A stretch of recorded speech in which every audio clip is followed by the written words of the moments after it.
Listen, I'm just gonna say, don't expect a lot of greatness here on my end. No, I never do. This is a vibes, you know. Well, that hurts. That's hurtful. But sometimes the truth is what you need to hear, you know. I get it. I get it. I don't care. Kristen today was like, you should just like. She was like, you should just be like the video game guy and like not even do the movies with them, because she was like, your movie taste is so garbage. No, she was just like, you just never seem to get as charged about the movies as you do like other things. And I was like, that's true. There's maybe like one or two movies, Miguel, where you're like, I'm here. This is what I want to see. Like, but I feel like you have your finger on the pulse as like the general audience. And getting, I think so. Yeah. I'm a fun guy, you know. But you also like Martin Scorsese movies and Nolan movies. Do you know what I'm saying? Like sometimes when you say you've rewatched all these movies, I'm like, wow, I'm impressed. Yeah, I lock in sometimes. He was just telling me he watched Heat. Like, yeah, that's what I'm talking about. See, Miguel comes in out of nowhere. Yeah, because I was cheeky this week. Well, Heat's not going to make it on our top 10, but let's talk about our top 10. Welcome back to Punch Drunk Nerd, the podcast where three friends, three amigos, three bambinos come together to talk about nerd shit. Listen, everybody, it's our top 10 of 2023. We did it. This is Ed's second or maybe most favorite day of the year. What comes first, Ed, the top 10 or the Oscars? Which one are you more excited about? Oh, the top 10, because it's my power. It's your power. Okay. The Oscars, I'm just like a humble viewer shouting and screaming at the TV. Well, Ed, do you want to lead this conversation? This is your Christmas. This is your day. This is, we've all come together with our 10 gifts to present them to you. I've had like 3 mild heart attacks leading up to this this listing. Well, what's funny is last 2 weeks ago, I was going to say, guys, we're doing our top 10. And then you pleaded to me saying, please, Luis, please no, let's not do it. I was losing sleep because I couldn't come up with my top 10.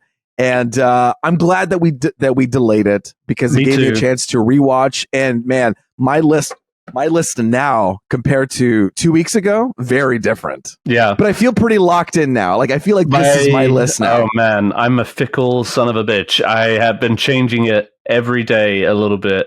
Yeah. Just like move here just so I could like get used to it, seeing one movie in a certain spot, Yeah. I was just telling Miguel, like my final step was rewatching the trailers from 10 to 1 on my list. Whoa, okay. For all the movies. Yeah. And then like I had a panic, and my number 2 is now my number 3, and my number 3 is now my number 2. So that's the journey I'm on right now. I have had a crazy journey. I've made leaps and bounds. I've had ones that didn't even appear in my top 10. I've had number 9s becoming higher up. Yeah. The guilt is overwhelming. It is.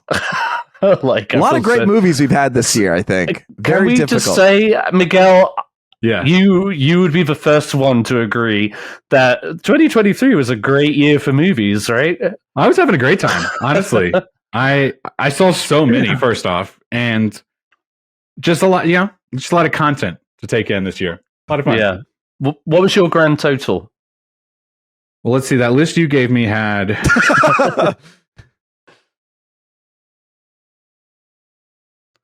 17 movies on it. 17 movies isn't bad for me. No, not at all. More than one movie a month. Yeah.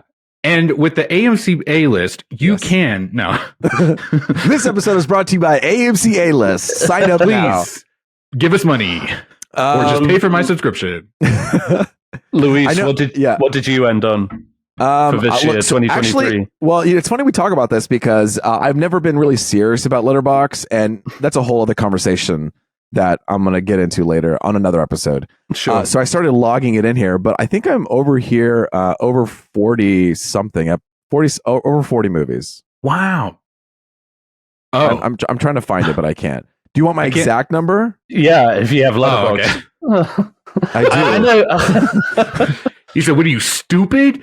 Click the drop down menu, filter." Okay, well the thing is like I have. Oh man, this is tough. I have movies like the Wes Anderson shorts don't count.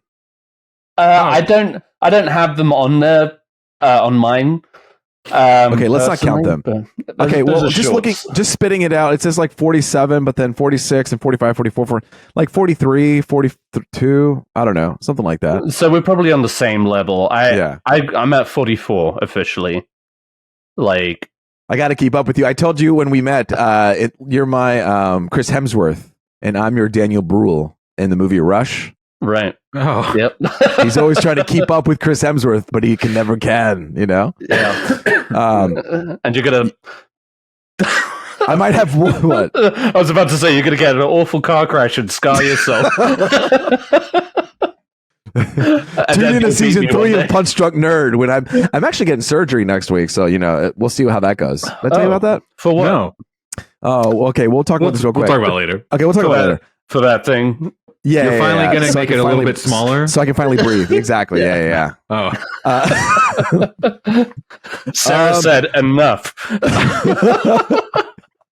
Listen, let's get it. This is gonna be a long episode. 2023. I think we should do our top 10 first, and then we could do all those sub other categories. Like you have best director, best actor, worst movie, shocking performances, all of these things. I want to do our top 10 first because I think that's going to dictate or inform some of those other questions. Do you know what I mean? I don't want to give away. Yeah, because I'd be lying if I said I didn't have every little thing planned out. As far as the answers, I already know my vibes. I know I have my answers listed out. I'm just saying if I tell you, it's going to spoil my top 10 or my top. Well, I want to. Oh, fair enough. That's fair. Well, can we start first then with the runner-ups? Oh, okay. Yeah. Sure. Runner-ups. Yeah. Sure. To wet our whistles, like see what isn't going to be in our top 10. That'll be fun. Okay. Right, Miguel. That'll be fun. Miguel, this is my favorite episode. This is my favorite day of the year. Second only to the Oscars. Miguel, why are you sweating and in a distant third, my son's birthday. Why is that your favorite day? My favorite day is my birthday. You are a grown adult. All right. How we get? What's the rotation this time, Luis? You always have a rotation in your mind. I don't know. Well, I think you like being last, so I'm going to give that to you. Bless you. Let's do Miguel, me, and you. All right, I like it because okay. You're a Luis sandwich. All right. Okay, Miguel, drop us some honorable mentions, ones that didn't make the list, but hey, maybe you know. Yeah, it was a close call. A legit one that was a close call for me. And I know I was kind of giving it a little guff the other day just because I was trying to rile Ed up. But Teenage Mutant Ninja Turtles, Mutant Mayhem did not make my top 10, but I was considering it. It was a lot of fun. It was a fun time with my son. Just didn't quite make the cut. Yeah, that's fair. By the way, I saw 17 movies, and most of them were like appropriate for my child. It's a good excuse, though, isn't it, to get out there and watch those movies that you like may not have rushed for. Like for me, Little Mermaid. I never saw Little Mermaid. I forgot about that movie. That's all right. Okay, that's all right. I haven't seen a lot. It should stay forgotten. Okay. I haven't seen a lot of those remakes, to be honest. Lion King, Little Mermaid, Mulan. Keep it that way. It just Lion King's. We can talk about this later. Okay, that's another episode. Tinks the brand. All right, Luis. Are we going like ding, ding, ding, ding, ding, like back and forth, or am I listing off like all of mine? I don't know. Well, I have more that I can say too. Okay, then I'll have one. This one actually almost made it, but then got bumped down. Was how many are you giving, real quick? I have 4 that I kind of wanted to talk about. I can do 3. Well, okay, do it from 14 to 11, if you would. Ooh, okay. Well, I don't know if I have it that organized. I can't do that. I don't have it that organized, so I'm just going to list one. This one was almost in my top 10, and then it got bumped. Just because it was an action blast. I liked Godzilla -1 was going to be number 10 a few weeks back. 18 movies. And I had a really great time with that movie, and it was almost going to be my top 10, but just didn't make the cut. Yeah, the other 10 it's a tough year. So I think the other 2. It was a tough year. As in, and I'm grateful. I'm grateful it was a good year. It's harder to make top 10 out of shit. You know what I mean? Yes. All right. So my let's see, 11, 12, 13. My number 13 spot. I finally got to watch this movie just last night. I would have seen it sooner if Plex hadn't disappeared on me. Oh my god! But no, I didn't see this in the theaters either. Where did Luis go? Because I know the movies you watched last night, so I'm just going to step away because I think I don't want to react. That's why. All right. So yeah, number 13 is Past Lives. You can come back now, Luis. Perfect. Do you have anything else to say about that movie? No? I think the fact that it's had almost like a year in release may have marred my feelings towards it. Only because, like, I don't know, there were moments that were really overhyped, and when those moments came, they hit a chord. Yeah, like the movie's been out for a while, and obviously this movie's been showing up in a lot of like top 10 lists. And to my folly, I read into all of that, because it wasn't a movie you hyped yourself up over this movie a little bit, but people were hyping me up. People were genuinely passionate about this movie, and so it was a movie that wasn't really on my radar when it came out. But all the buzz kept building up about it. I think you can't hype movies anymore. I feel like can really deter like your experience. Yeah.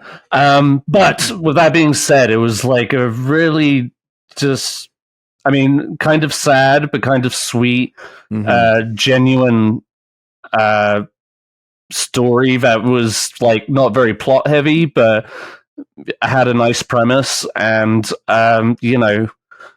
having immigrated to this country myself, it was Ed. No, I just I know it's not the same thing, but you know what I mean. It just like a few things like struck a chord with me, and the performances were really nice too. Very subtle, but no, I enjoyed it. It was a good movie. I think maybe on more rewatches, maybe it would have been higher. Right. I tell you what, the rewatches. I rewatched a lot more movies this year than I did last year. Compared to my top 10, like leading up to it. Yeah, and that really informed kind of my experience. And I feel like out of all the years, rewatching it this year has been very informative. Yeah. Well, and they've been, everything's been coming to streaming pretty quickly. Yeah. In one form or another. So. Yeah, it's been easier to do these days. So anyway, yeah, Past Lives. I'm glad I watched it, and it made an impression, obviously, because it beat out a lot of others, like 30 other movies. Perfect. So, all right, Miguelito. I know I get this kind of like rap that I don't watch like Oscar movies. You know what I mean? Like movies that are like in awards contention. You know what I mean? But I did make some effort this year, and I'm honestly surprised that this isn't like in conversation a little bit more so. Like we're hearing a lot of like buzz about all these other movies, but back in February, that bear did cocaine.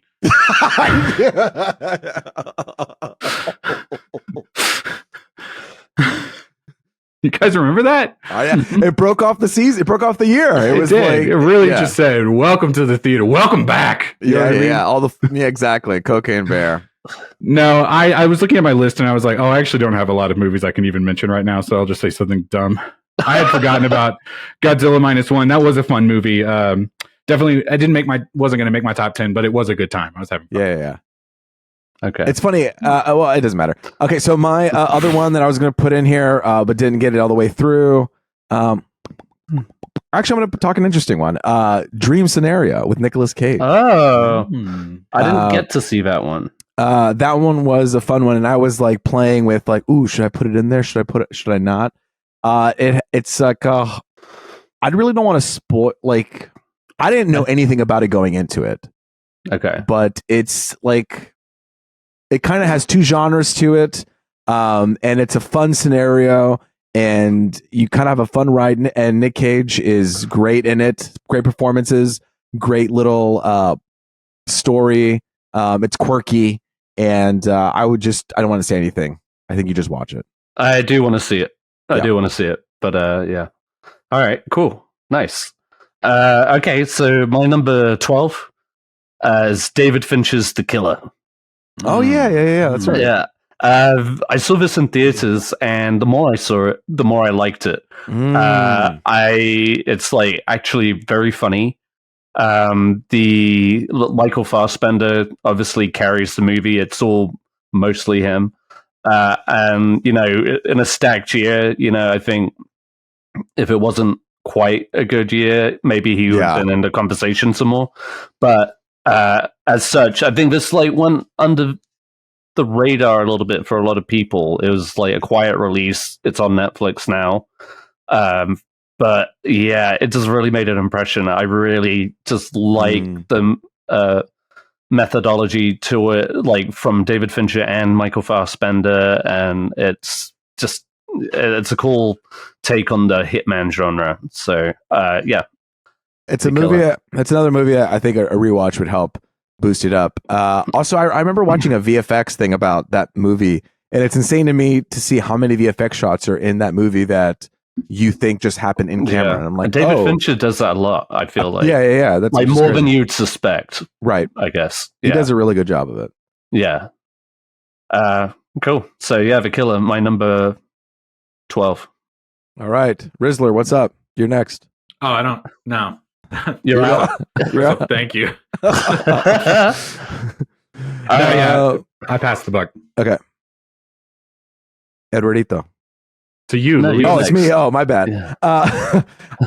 Okay. What did you call me? So let me see. I have two that I kind of I did want to call it. So I'll do one and then you go one and then okay. Across the Spider-Verse, I think was a fun one too. I think the animation, right? Across? Yeah, Across the Spider-Verse. So that's really, the one you're saying right now? Yeah, they're not in any particular order. They're just my honorable mentions. Wow. I don't want to have a panic attack over which one. Yes. Across the Spider-Verse, I think the animation is fantastic. I think it's impressive, and I can't believe. In fact, now that I say this, maybe it should have my top 10, but no.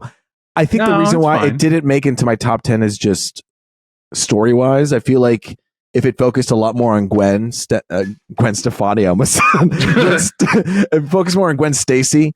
That would have helped made it feel like an independent whole movie in itself, but it just still feels like a part one of a part two. And that's my only gripe with it is, even with all that incredible animation, incredible performances, I think that it's not a complete story will always irk me. Great music, but it just barely didn't make it again because of that. And again, another stat. And I've rewatched this movie, I think twice. And I will 3 times say, in theater or something too. This is why I committed myself to Ink. Luis is just like Spider-Verse was one that I was grappling with. Like that thing has been up and down my list because like those feelings were like it definitely has that sequel syndrome or like that 2-part syndrome to where it doesn't feel as impactful, as impressive as everything is about it. It's man, did you guys not like Avengers Infinity War? You know what I mean? Like that's like one of the best Avengers movies of all time. And but that was also I don't like that there was more. No, but it was also I think that was a more complete like Thanos story. Do you know what I mean? Yeah. He was going for the stones. He had the Avengers fight him, and then in the end he won and he defeated the Avengers. You know what I mean? And Thanos got to reach. He got to rest. Okay. And here I think they just teased Gwen so much. I think I just wanted that bit more. Yeah. Maybe next year it'll hit my top 10 when I like rethink about my top 2023. But just right now, I want to give respect to the other movies. I was going to say earlier, it's like if that movie doesn't make your top 10, you probably have some pretty strong top 10 movies. You know what I mean? Like, oh yeah, for sure. So get after it. Ed's like, absolutely, I do. Again, it was like such a strong year. I mean, I know Luis is probably on the same. Maybe. I mean, Sarah's I stopped watching movies because I was like, I can't, like, I just can't. They're not gonna. I can't like, boot God anybody help else. Me, like if the other movies that are like in the front running for Best Picture this year, like Zone of Interest and American All Fiction, of Us Strangers, American Fiction, that only just got to my theaters anyway. Yeah, like I'll see you in February to give you my top 10. But it was tough. Anyway, So, all right. For me, my number 11, the deliciously wicked Saltburn. That's a good one. Yeah. I've seen it 3 times now. Yeah, you have. I love it, man. I mean, it's not the perfect movie. I think there are some things that they could have worked on more, but overall, it definitely makes an impression. It's so vivid in my mind, so many scenes in that movie, and I got to finally show it to Sarah this last weekend. And just at all the moments, it just hit as well as I wanted it to. And I won't say it just for the sake of spoilers for our general audience, but yeah, it's just delightful. The cast is great. Barry Keoghan is fucking great. Rosamund Pike is really great. But yeah, I loved it, and it's one that I've just enjoyed revisiting. And will continue to do so. And it seems like it's going to be one of those kind of cult movies that over time, people are going to be like, oh, have you seen Saltburn? Yeah, no, I kind of love it. I love that it came to Amazon Prime so quickly. And Emerald Fennell, again, just kind of announcing herself as a director to watch out for, because yeah, there's a lot going on there. Imagine if she directed the next Eternals, Yeah,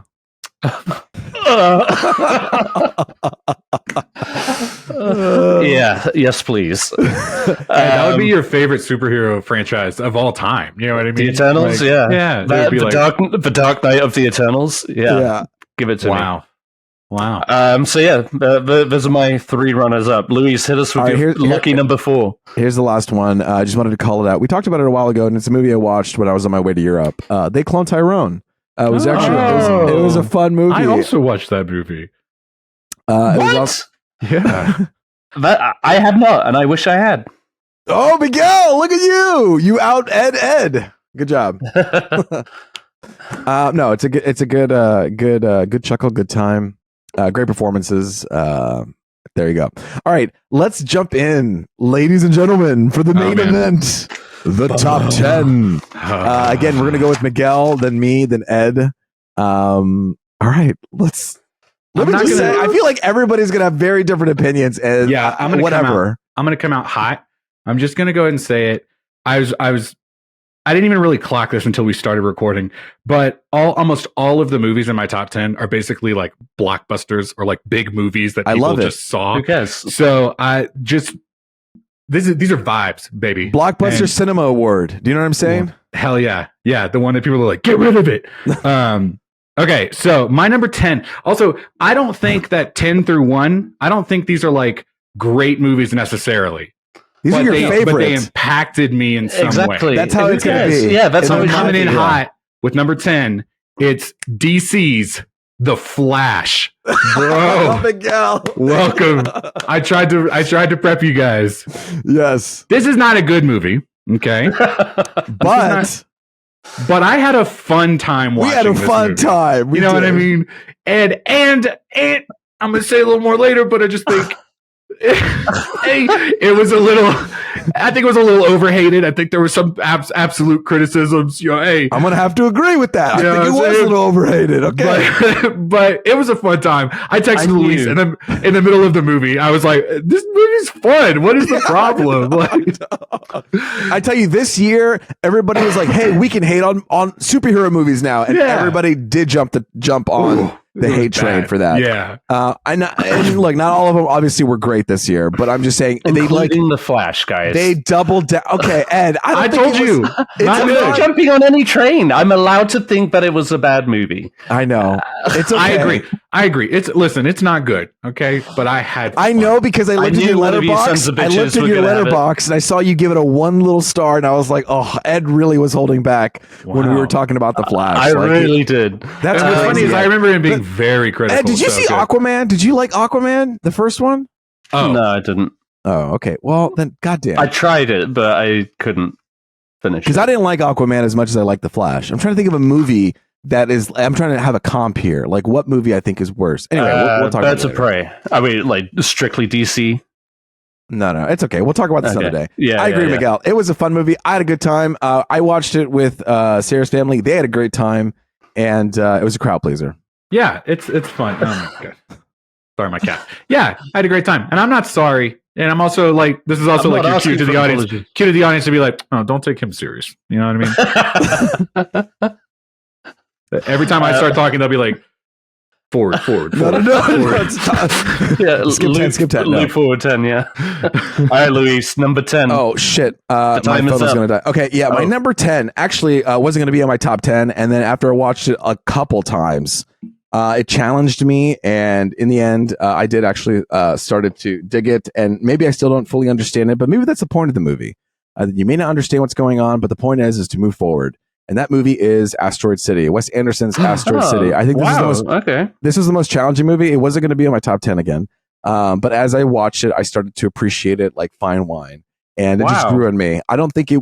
Wow. That is... look, man, this is a weird year. It's going to be a weird a controversial statement. If I recall correctly, whenever we saw it together, you weren't as big a fan of it, right? Wait, what's happening? I'm saying buckle up, baby. So I think I know exactly. That's what I'm saying. This is the year of rewatches. Yeah. Maybe I just needed to give it a chance. And I will say, maybe a lot of people did have that kind of opinion on this Wes Anderson movie. Like they expected to come in and just automatically like it, and I think it really made people they weren't sure how to feel about it. It played a lot colder than his other movies, and I know that is already his style, but it was least lately, extremely cold and extremely stiff in the way. But it was also like a telling of the making of a theater show, of a play, where inside the play there was an actor who was rehearsing for another play. Like it was super, in a box. I think it was stifling on purpose, and so I think they're just like all these interesting things to explore, and I'll talk it again later in the episode when we do our But it has like a lot of beautiful touches to it, and like of a year of great ensembles. Like insane. This was a crazy ensemble. But yes, it challenges me. It's not. It's a good shout. I can't believe it's in your top 10, and I'm surprised. I'm surprised, but again, only because I feel like you said, you were cold to it at first, and then clearly the rewatch helps. And I found myself when I rewatched, I was like, okay, I can continue sitting through it. Do you know what I mean? Yeah, I was a little cold on The Killer when I first saw it, but again, the more I saw it, the more you pick up on the nuances, and that's what it is. Yeah. Cool, awesome. All right, so number 10. One of the biggest surprises of this year, I guess. But I got to see it in glorious IMAX. It's Godzilla -1. Yes, good job, Ed. It was almost my top 10, Ed. So close. It just the imagery in it, the music drops in it, which we'll talk more about. But where they use Godzilla so well, so perfectly. And I heard somebody had recorded, I guess the amount of screen time he has in that entire movie is 12 minutes out the entire movie. Oh, nice. But they use every bit of that, and it's so impactful, and the visuals look great, and a true Godzilla movie in every sense. The only complaint I had was the lead actor. I thought everybody else was in top form. Really moving story. They really against the backdrop of World War II, it just worked perfectly. I really enjoyed it. My only thing with that is the ending is I wish it. I could definitely feel the less because when I watched with Miguel, I was like, oh, he's in this a lot less than I thought he was. Yeah. When we watched we'd also been drinking a lot that day, so it was tiresome. It was tiresome. I felt it too. I was just like, man, this is where's old Goddy God? But no, it's a solid movie, really entertaining. Because when it kicks up, it's great. There's a moment where when they say let's do the mission. I forget what the name of the mission is, but he's like, begin the mission, and then the music kicks in. Like, yeah, no, that was good. Yeah. Miguel, I was really like at first was drawn in because that first scene is really. I was surprised at how like dinosaur like they made Godzilla. You know, he's like chomping people and everything. Yeah. And I felt like the Godzilla we've been watching hasn't been doing that. You know what I mean? He's more of just like he blasts the bad monsters or whatever. Yeah. And then I was just like, okay, the lead actor was a little melodramatic sometimes. And I was like, oh, okay, we're acting. You know what I mean? Okay. You know? Yeah. But then every now and then some things would just really surprise me. And the one big standout was Godzilla, like he does his blast. It's like the second or third time he does it, but I remember his eyes were just like gray, kind of like a shark has those black eyes. You know what I mean? Yeah. And I was just like, oh, that's terrifying. This Godzilla is scary in a totally different way. Yeah. That we haven't, at least as an American audience, that we haven't really seen before. Yeah. Like the last time that Godzilla was like considered a bad guy was for again Americans was in the 1997 one, right? Yeah, and he was just misunderstood. Yeah, she was just a mum. But come on, yeah, that's a good one. That's a good one. That's good. I'm glad. Number 9. Oh, it's my turn. Here we go. Number 9, baby. Oh, okay. All right. Back to Miguel vibes. Hey guys, okay, here we go. What's up? We're vibing. This is a movie that I came into it going, I'm going to fucking hate this movie. I don't even want to watch it, but I'm gonna, you know what I mean? I can't really remember the reason why. I guess I saw it by myself. This was also probably one that I saw at Alamo Drafthouse. This was one of the last ones before I got AMC. I think it had no reason being as good as it actually was. Indiana Jones and the Dial of Destiny. Okay. Wow. Okay. Yeah. Yeah, and it's not high up on the list, but I get it.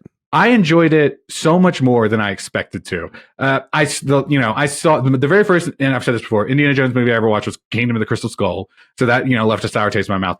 But then I went back and watched the original 3 for the first time, and those are amazing movies. I mean, like what a solid trilogy, and a character that I was not expecting to really like at all. And here we are. Oh my God, we're doing another one. Harrison Ford's so old. They're doing that CGI de-aging thing, which is like kind of hit or miss right now.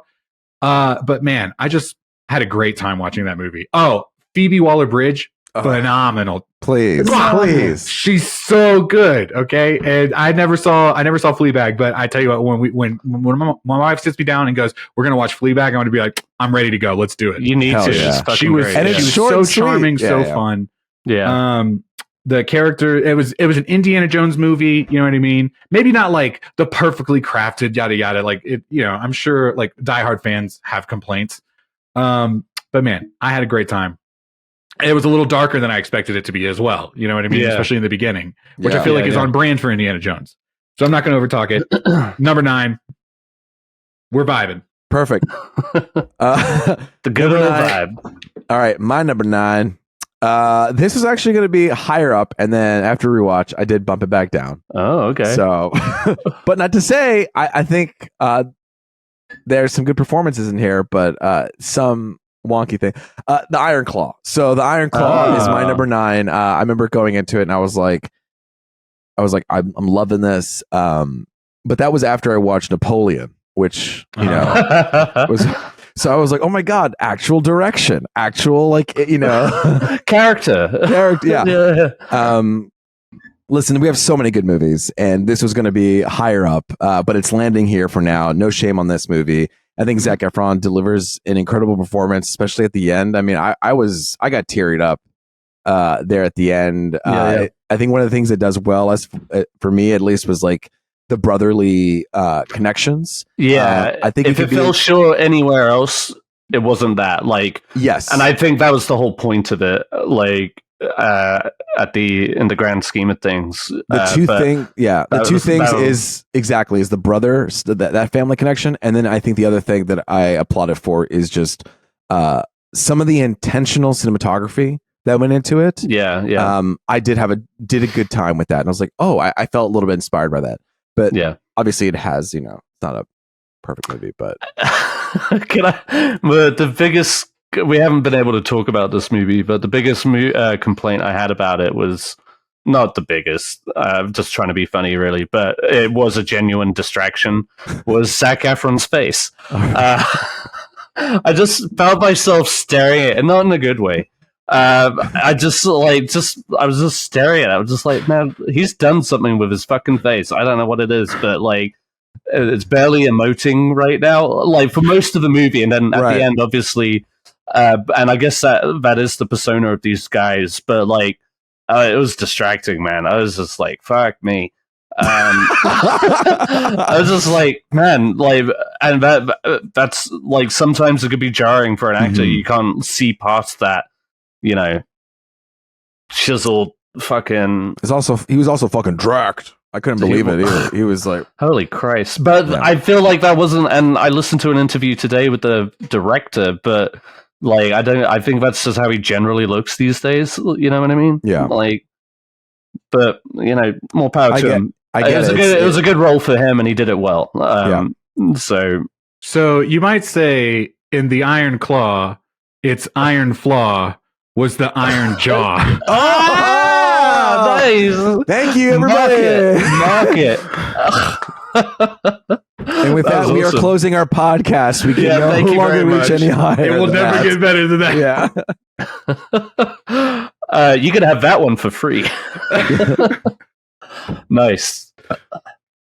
So it's my turn. Yeah, finish your statement. I'm sorry. I was just gonna say, I think some of the performances, the brother, and the direction, and some of the story. That's the reason why it stays up in my top 10, even with its flaws. I felt like it needed more Jeremy Allen White. You know, hold me back. I won't get into it, but I thought, you know, if you need more Jeremy Allen White in your life, you should probably watch The Bear. Yeah, The Bear, or not. All right, so my number 9. So this is one that I unfortunately haven't been able to rewatch, but it's a director I love, and I was super excited for this film. But like I said, I think more rewatches need to let it sink in more.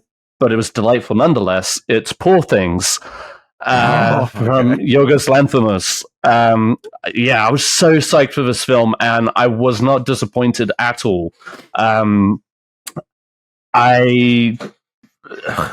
Such a fucking bold performance from Emma Stone. I just, like, fucking adore it. Like, role of a lifetime for her. Like, I know that's like such a cliche to say, but like, genuinely, you could just tell how much fun she's having with it. But I love the weirdness of it all, the different styles of cinematography, black and white to the color. It's like a mix of like Terry Gilliam and Tim Burton almost, but with like that lobster feel. It's also like his happiest film, like the one with the happiest ending from The Lobster, or The Favorite, which is like really grim. And I remember whenever The Favorite came out, the one like thing I was skeptical about was Emma Stone, because I was like, I don't know if she's going to really work in a Yorgos Lanthimos film. And now they're partners in crime. Partners in crime, man. I can't wait for whatever they've got brewing next. But like, it was a really fun time. Also, and we'll talk about more performances and stuff, but like, the whole cast is great. But Mark Ruffalo was fucking hilarious. He is so good. Like, again, another stacked category this year. But like, man, more people should be talking about Mark Ruffalo, because he is so good. He's just like, it's unlike anything he's played before. Like, he's like the R-rated Ken in this movie, if that makes sense. So Poor Things for me. I loved it. And Sarah, I think this is one of Sarah's favorites films of the year too. She had a really good time with that film. Nice. So, my number 9. Damn. Okay. Number 8. Number 8. Okay. Whew. Get ready, guys. I told you guys I watched a lot of movies this year with my son. Okay. And one came out that I'm going to listen. This is kind of a theme. I was not expecting to like this movie. Okay. It just is what it is. It was a smash hit in our house. We've watched it so many times. Hold on. It was Elemental Oh, you guys thought I was going a different direction. I was. Ooh. Yeah. No, I can't believe how much I liked this movie. We were kind of talking shit when we heard about it before the trailer even dropped. Like, how many more Pixar movies were? Yeah, I get it. Like, I was the one bummed out. I apologize. I mean, or maybe now you don't like it. I don't know, but it was alright. I mean, we watched it quite a lot. My kid really liked it, so it was on a lot. And my kid puts a lot of movies on a lot that I'm like, all right, let's watch it again. You know what I mean? But this one I was here for. And it's become a favorite. It is like I don't know. It's something that it's a sleeper film where I didn't expect to enjoy it so much. Like soup. Like sometimes I don't want soup, but then once I start having soup, I'm like, oh, okay, it's not bad. This is nice. I think like the dad character is endearing. You know, he's warm and he's fun to hear. And you think that the water guy is going to be really annoying, but he's just so kind-hearted. And you know that against the fire, who's so like passionate. Like it's just it has all these elements, if you will, that kind of play really well together. Obviously, it's straightforward, but it is just like easy to put on in the background or to watch, and it's just like it's super easy. The song that they played, like whatever the main song is by that guy, Love or whatever. I mean, such a solid hit. Oh my god! If you guys don't know what song, I don't remember what the song is. I forgot. Later, I'll send it to you. Just listen to it. It is so chill, and it just fits perfectly with this movie. Yeah. And we listened to it on the road trip back to Texas, and Kristen. Side note: Kristen does this thing where I'll hit a playlist and just hit play, but she like adds to the queue. You know what I mean? Yeah. And somehow, like, we listened to that song 3 times in a row, back to back, and I was like, "Are we doing this again?" And she was like, "Oh, it's the queue." Anyway, it's solid movie. Not number 1, but it is in my top 10. It's number 8. Sorry, I had lost my list. I was like, I'm talking. Anyway, and just the visuals are nice too. It's just like I don't know, it's clean. It's like bubbly. I kind of like it more than Inside Out. You know what I mean? Like, Inside Out can be pretty dark and depressing. Like it's hard. Honestly, I haven't rewatched it since the theaters because of that. It is a bing bong. I get it. It's a bit, it's a little depressing and definitely doesn't need a sequel. This one's more uplifting. Yeah, a little easier going than, like, say, Soul 2. You know what I mean? Like, I really like Soul, actually, and I thought it was better than Elemental. I just mean, like, it wasn't as, like, existential. You know what I mean? Yeah. But still hitting on those, like, nice Pixar points. Anyway. Cool. Well, fun. Thank you. Keep vibing, babies. Let's go. All right. I want to keep the vibe trade going here with my number 8. Listen, I just want to say, hi, Barbie. This one's number 8. Barbie's my number 8. I know Miguel was raving about it when he first saw it, telling Ed he has to go watch this movie. Yeah. Are you stupid? Yeah. No, it's obviously, I don't want to overtalk this. I feel like everyone's overtalked about Barbie. Well, listen, we've talked about everyone has. It's a good movie. It's a good movie. Great. Like, I remember when they were doing the Golden Globes, it got nominated for like 3 songs. And I was like, oh yeah, it did have a lot of songs. Music. Yeah. And there are like 3 bangers though. 3 of them. No, it's a fun time. It's quirky. It's got a good message still attached to it.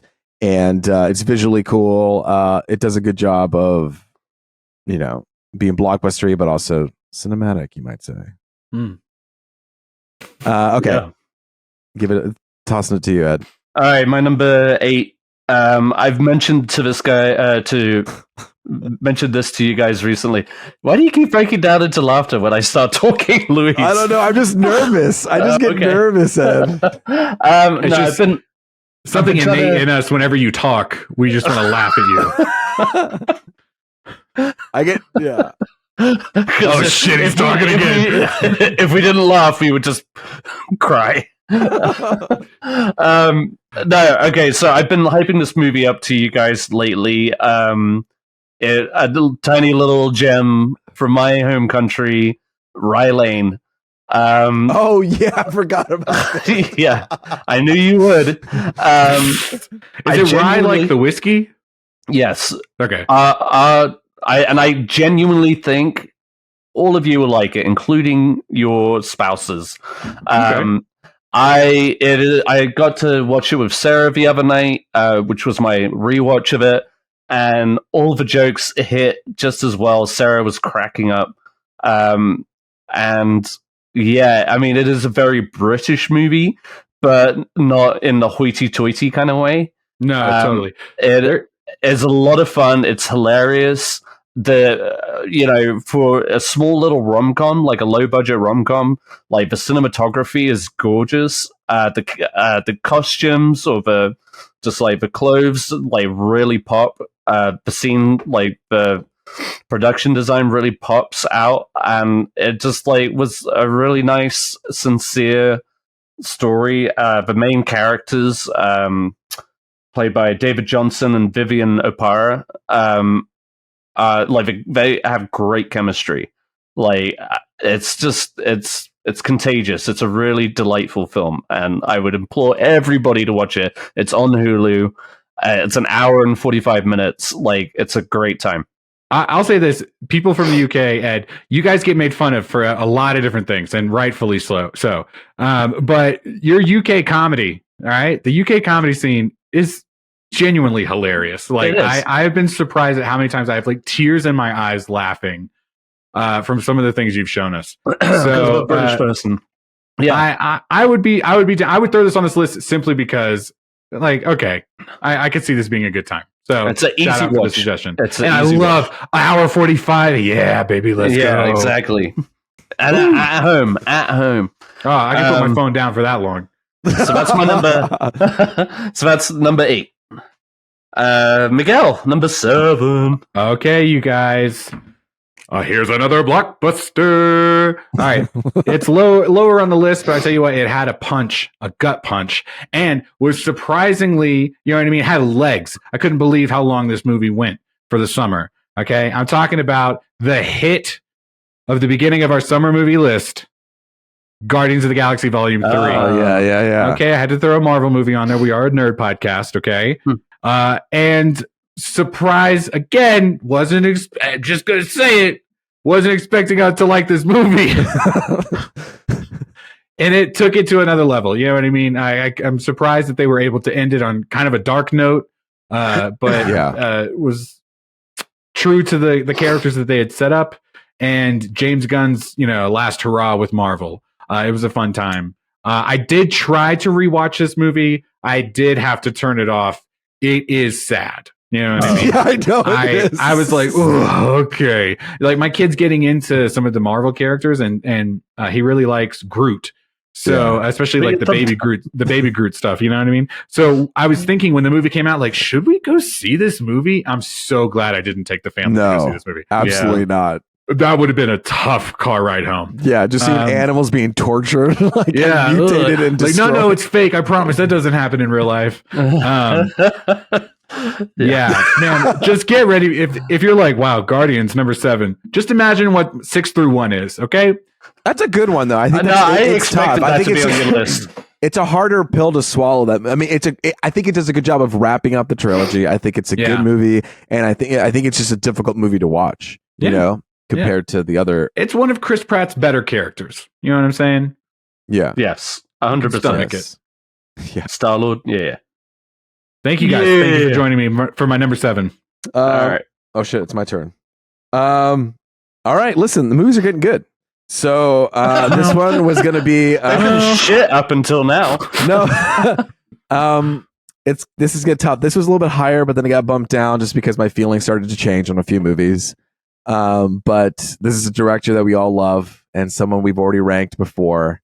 And I had a great time with this movie, but as I rewatched it, just got a little further down the list, and that's going to be Killers of the Flower Moon. I think I don't know. I just feel like I wish I saw a little bit more of the romance between him and Lily Gladstone's character. Especially for that last moment where I think that it has a terrific ending. I love the ending of this movie. And the pacing is fantastic. Obviously Lily Gladstone's incredible and she's going to win an Oscar for this. But in the end, where the whole story is about how he's like, I guess he's like an idiot and he's doing these things, but he still loves his wife as he's kind of doing this. He's just ignorant and stupid. I just wanted to see a little bit more of that, like relationship between the two. And you hear about how this movie came about. Originally, the movie was supposed to be about the case, right? Like the FBI hunting this down, and then Leo DiCaprio was like, "Well, what's the heart of this movie? The heart of the movie is these two, their relationship. So let's make this the center point." And so I just wish they made it more of the center point, and that we got to like see them bond and connect, so that when he was doing these horrendous things, it would just impact more of I don't know if that makes any sense. Okay, but it's still fantastic. All these movies that we have here, top tier. We're entering top tier land here. Killers of the Flower Moon is my number 7. I wish I had recorded what you just said, Luis, so I could play it back to you, because my number 7 is Killers of the Flower Moon. Oh, guys. Is it really? Yeah, 100%. Oh, wow. Okay. To the same reason, like I rewatched it again and again, and I think what? That's why do you guys keep laughing? I wasn't laughing. I'm laughing at myself. I'm laughing at myself about something totally different. Okay. Right. Sorry. Yes, like it. I think there's just we're at a point where there's like no arguing the great work that went into this movie. Like everybody is in top form. It's like one of Leo's best performances. It's one of Robert De Niro's best performances, at least in the last decade. Lily Gladstone is incredible. Like if anything, like her absence like rings loud in the movie whenever she's not on the screen. Yes. And it is a 3.5 hour movie, but like you are so connected to that character, and like there are bits and pieces when upon rewatch where you just start feeling okay, I want to focus in, like you said, Luis, more in the relationship. I'm more invested in that relationship, no matter, like, you could still play in all the deceit and the lies and stuff like that. But I think the movie lends itself maybe occasionally too much towards the whole Leo and Robert De Niro characters than they do the Molly character. But again, it's just... It's so incredibly well done, and it becomes the thing about like he starts to have what's it called, like panic about his uncle or whatever, grandfather. Is like, oh no, he's gonna kill me. Is he not gonna kill me? It's like, wait, is this where the story's going now? Like, are we now going to this place instead of, I don't know. It takes a little detour. There's a lot of back and forth too. It feels like. And we talked about it when we were ranking Martin Scorsese's movies, like. I think sometimes they let the bullshit improvising just kind of that's filling the dead air to go on a little too long. There are ways to make it a little punchier. Whatever. I'm not telling Martin Scorsese what to do, but no, it sounds like you are. It is it's obviously a really impactful film, and it was one of those films this year where it kind of sat with me for days after seeing it, and I got to see it twice in theaters, and it's great. I mean, did you go pee? Did you go pee the second time? No. Wow. Yeah, I made it. You guys heard it here first, okay? Bow. Bow to the no pee king. To the no pee king. I actually had my bladder removed through surgery. Doc, I just want it gone. You were just carrying it like in Poor Things instead of, how Willem Dafoe had that machine. Miguel, you'll get it one day. I won't, Oh, you won't. All right, so Killers of the Flower Moon, number 7 for me. Well, I mean, Killers is not even on my list, so the fact that they've even made it on yours is kind of surprising. You're lying. You lie. Okay. You cheeky cunt. Okay. Hey, we're talking blockbusters again, folks. Hey, welcome back. Did you guys see movies this year? No? But you saw these. All right. I'm talking about the $1 billion hit, okay? Did it make $1 billion? It's an animated movie, a video game IP. And it's, no. Oh. An Italian plumber. Fuck me. Also in New York City. Oh my god. Yeah, I saw the Super Mario Brothers. I loved this movie. I did say previously, we in our house we liked it more than Teenage Mutant Ninja Turtles. Teenage Mutant Ninja Turtles was kind of like, am I going to put it on the list? The reason why I didn't is because it's a shit list already. I don't need to add. But I already have Super Mario Bros. Animated. Heaven forbid you had something good. Good. But no, you don't really love this movie. You always talk about it. And I tell you why. Listen, I went into it not expecting to like this movie, okay? Tell me why.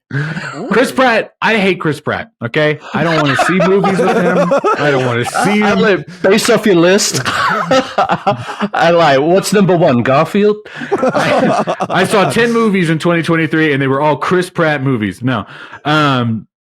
My son loved this movie to a degree that was it just absolutely touched my heart. Every time we watched this movie, it was joyous in our household. Listen, you like it, you love it. It means no, never mind to me. We loved Super Mario Bros. In this house. Shout out. Perfect. Peaches. I'm glad Peaches got nominated in the Golden Globes, though. Peaches. I know I don't know that song, but that's how bad the writing is. Peaches. God. It's not about that, Ed. It's not about the writing. It's about the vibe. Guys. Okay. I'm just kidding, guys.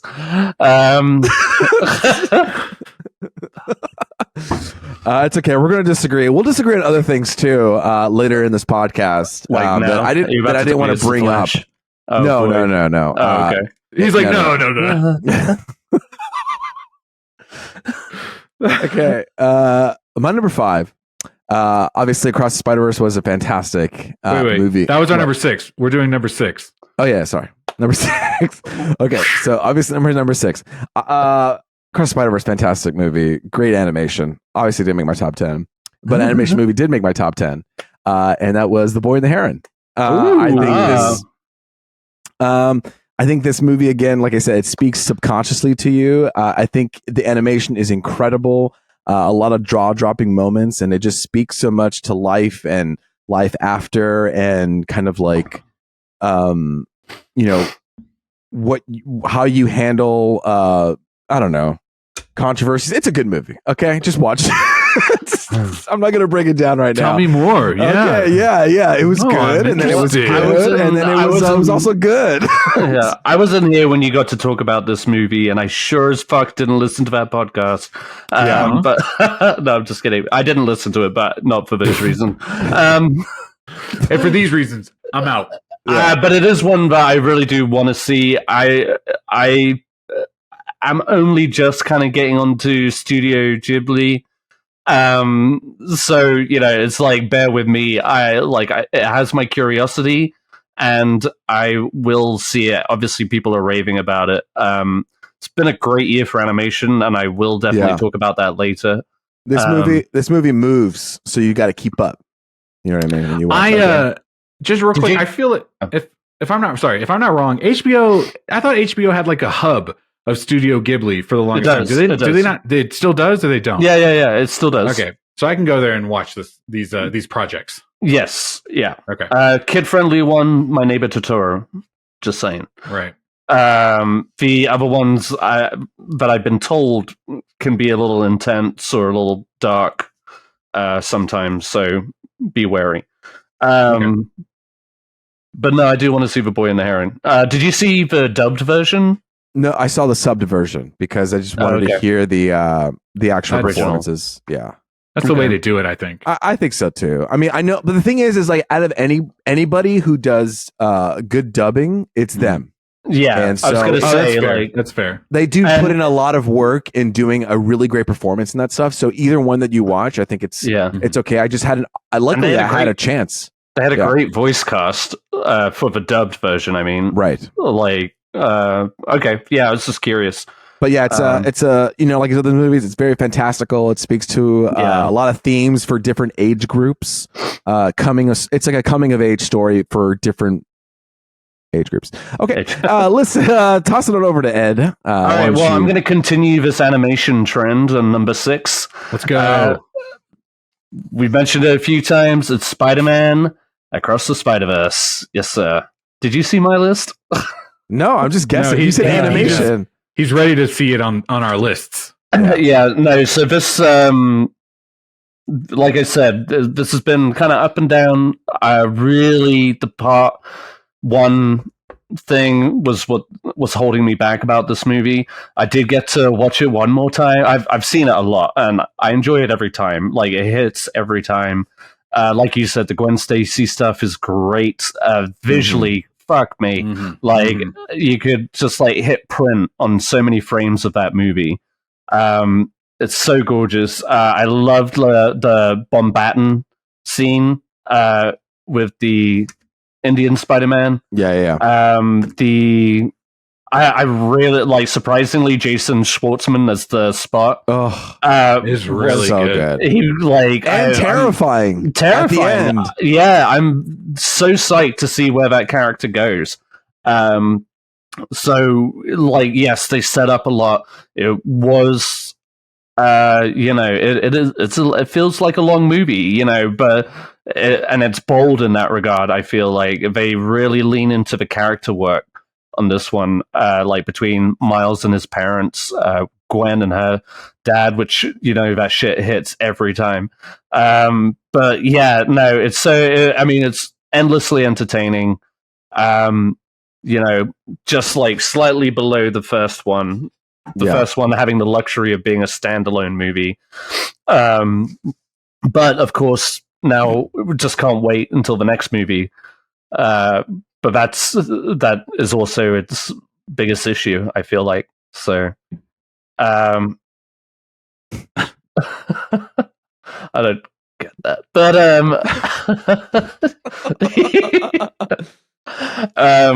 But yeah, that's my number 6. There you go. All right, that was our bottom 5. Now we're entering our top 5. Miguel, take us back to the blockbusters. Let me grab my popcorn. What are we watching today? Yeah, we're back in our topping era. All right, so number 5. Can't believe that I liked this movie as much as I did. Came in not expecting to listen, it's number 5. Not going to overtalk it. Ed just talked about it. Across the Spider-Verse, you guys. Nice. A lot of fun. Okay, not too far off from Ed's ballpark. It was a lot of fun. It was a little overlong.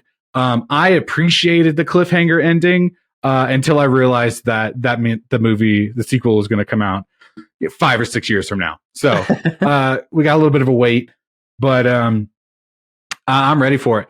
Ton of fun. We love this franchise in my house. I'm really hoping that I've talked Spider-Man 2 a lot this year on the PS5. I had a great time. I would love to play as Gwen Stacy in the third game. Okay? Oh, dude, when she started swinging, I was like, I'm ready to play. Yeah, this is what I want to do. Yeah, the way I would go from all 3 of them. That would make the whole. I don't want to. Yeah. Anyway, Across the Spider-Verse, loved it. I do want to talk about something that we didn't talk about.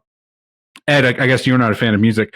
The album for this movie, the soundtrack, is so good. Okay. Yeah, initially, I talked about how I thought the first one was way better, and I just didn't really click with the music while I was watching the movie. But then we actually went back and we listened to the album, and oh my god, dude, these songs are bangers, dude. Hummingbird is beautiful. Oh, Ed, your daughter did karaoke at New Year's, and we all thought it was so cute. And I was so sad that the boy went to sleep so early, because he absolutely would have sang Annihilate, the first song in the album. Nice. Dude, he kills that. I mean, like, the whole Lil Wayne verse, like, he knows it. Like, he even if he doesn't quite know the words, like, he knows what he's doing with it. Yeah. No, we've had a great time with that album. So, nice. But music aside, beautiful movie. I do agree that, like, Gwen Stacy kind of being the star of it would have made it a little tighter. But it's like, it's a Miles Morales trilogy. You know what I mean? Like, I'm not going to steer away from him for too long. Yeah, you already kind of said the things that I really liked about it, but number 5 for me. Thanks. Tight. So my number 5. That's good. No, I'm preparing for myself. That's why I'm saying. So my number 5 is a movie that's already been mentioned, just a little higher on my list. It's Poor Things. Nice. I think this movie, I think it does it gets better as it keeps going, like fine wine again. I like how it ramps up. I like the ending. I think for me, the ending's a little slow, but it's filled with all these very stimulating images. Well, it takes a very interesting turn towards the end that you're not quite expecting. Like right when you think they're wrapping it up, hey, microphone. They take a left turn and discover something more. You know what? Let's talk about this real quick, and because we haven't talked about Poor Things, but no, we haven't. all the architecture feels very like, I don't know, in this weird like neo or like post Tim Burton style, where everything is so big and fantastical, and then you go to this third act where you meet this character that you're like, whoa, I didn't know this person was going to be involved anymore. You go to their house, and it's compared to everything we just saw, boring as fuck, but if you saw it today, you'd be like, oh my God, this house is amazing. It's beautiful. But the contrast that they set up with these worlds of like, she's exploring, she's seeing new life. And then she goes to this other dude and it's all like, quote unquote, beautiful, but it's just flat. And it's just something like about that. I like, ooh, I really like that. I really like that touch. Me and Sarah like to point out like furniture that we would want in our lives. We wanted Willem Dafoe's living room. That's like all carpet and like there's a piano and shit. And then we did really like the bed in that dude's house at the end. Oh, you did? If you remember, it was like very gorgeous, like lots of room to romp around. But no, I mean, all the sets in that movie are stunning. So gorgeous. Yeah, that is stunning. But when you have like weird, fantastic, and I think it's just her journey into like I said, discovering life, falling in love with life, and just seeing how things are opening up. Like when you're a child, you start realizing certain things. And I think Yorgos does a really good job of like breaking down human things into basic blocks. Yeah. We see that in The Lobster. We see that, I think, in his other movies. But it's just seeing these complicated desires in just a simplified way. Emma Stone's great. And... Can I say one thing? And I'm curious just to see your thought on this. Who is the comedian who plays the cynical dude? Who's like the companion of that old lady on the boat on the ship? I don't know, but he's fantastic too. Man, great cast. You guys, if you were trying to be vague to not spoil this movie for me, that was a beautiful sentence. Thank you. Dude. The comedian whose old lady... Jared Carmichael. Oh, okay. Oh, Jared Carmichael's in this movie? Miguel likes this, Oh, can I be honest? I felt he was a little out of place. Oh, okay. I haven't seen the movie, so... Okay. Miguel, you like Jared Carmichael. I thought his special was amazing. He was really good. I think he does, but I think it feels purposeful in this thing because she's joining in this whole ride of like everyone is kind of lifting her up into doing all these things. It's like, come with me, here's this. And then he's kind of that right turn, like, listen, life's kind of sucks and you need to be more cynical and all, like people are dying and the world's against you. And so you just need to give up. And I think tonally it kind of works both ways where it feels like he doesn't fit, but I understand that as well as like a note. 1000%. Well, I understand what you're saying too, and I do get that. And it did feel more intentional than accidental. For sure. Yeah, and that's that's probably the best way to put it. It just kind of like his performance compared to everybody else, especially like compared to like Mark Ruffalo, who's so like foppish, incredible, and so genuine in his performance too. I think he was very silly and wacky, but genuine. Mm-hmm. Oh yeah, like a real hissable character, but you love to hiss at him. Hissable, hissable, foppish, Ed, foppish. Miguel, he is. No, I know, sure, I get it, but I'm just absolutely. I'm just imagining it's more about your vernacular, Ed. Just, Jesus, imagine the audience seeing hiss. Yo, I tell you what though, if I ever saw a movie where the audience started hissing, I'd be like, this is the vibe, y'all. Like, fuck yes. Hiss, bro. The dancing sequence is one of my favorite scenes of the year. Yeah. 100%. Like, it's so golden. I'm glad you had it higher. Have you seen it more than once? I saw it twice because he has it. Yeah, we could do that. But again, I feel like it ramps up for me. The beginning's a little bit slower for me, but it distracts you with all the beauty. What I appreciate about like ranking episodes, even though I don't like to participate in them because I'm so bad at it, is that you guys give me such good suggestions and then you say such kind things about these movies, and I'm like, well, shit, I could watch that movie. You know what I mean? Yeah. So I'm definitely like after the fact going to be like, oh, you guys, Poor Things is so good. Like, is anyone watching? Rye Lane is fucking top notch. Ed, it's your turn. All right, number 5, Anatomy of a Fall is my number 5. It just left such an impression on me. It's kind of like a twist on, not really a twist, but just like a different approach, more honest and brutal approach to kind of like a courtroom drama. Interesting. But also not murder mystery, but more family drama. Like you're questioning all the time, what happened, who did what, who's the victim, etc. But it's just played so well, and like I'm going to keep saying it tonight, but like in a stacked year of great performances, Sandra Hüller is so fucking good in this movie. Like you want to talk about needle drops? This puts the instrumental 50 Cent PIMP on full blast for a good while in this movie. It is like a key factor into the mystery. 50 Cent? Like an instrumental version of PIMP. Okay. Yeah. Anyway, but yeah, really good movie. Would implore you to check it out. It might win best screenplay, but really good movie. Great. My number 5. Great. Fucking great. Move on. No. You guys, we're having fun. I can't wait to talk about that very specific moment in our life later. But I have another movie on this list, okay, that I was expecting to like this year, okay? And it's not a blockbuster, but it is a hit. Everyone liked it, okay? Or at least, it seems to be a favorite.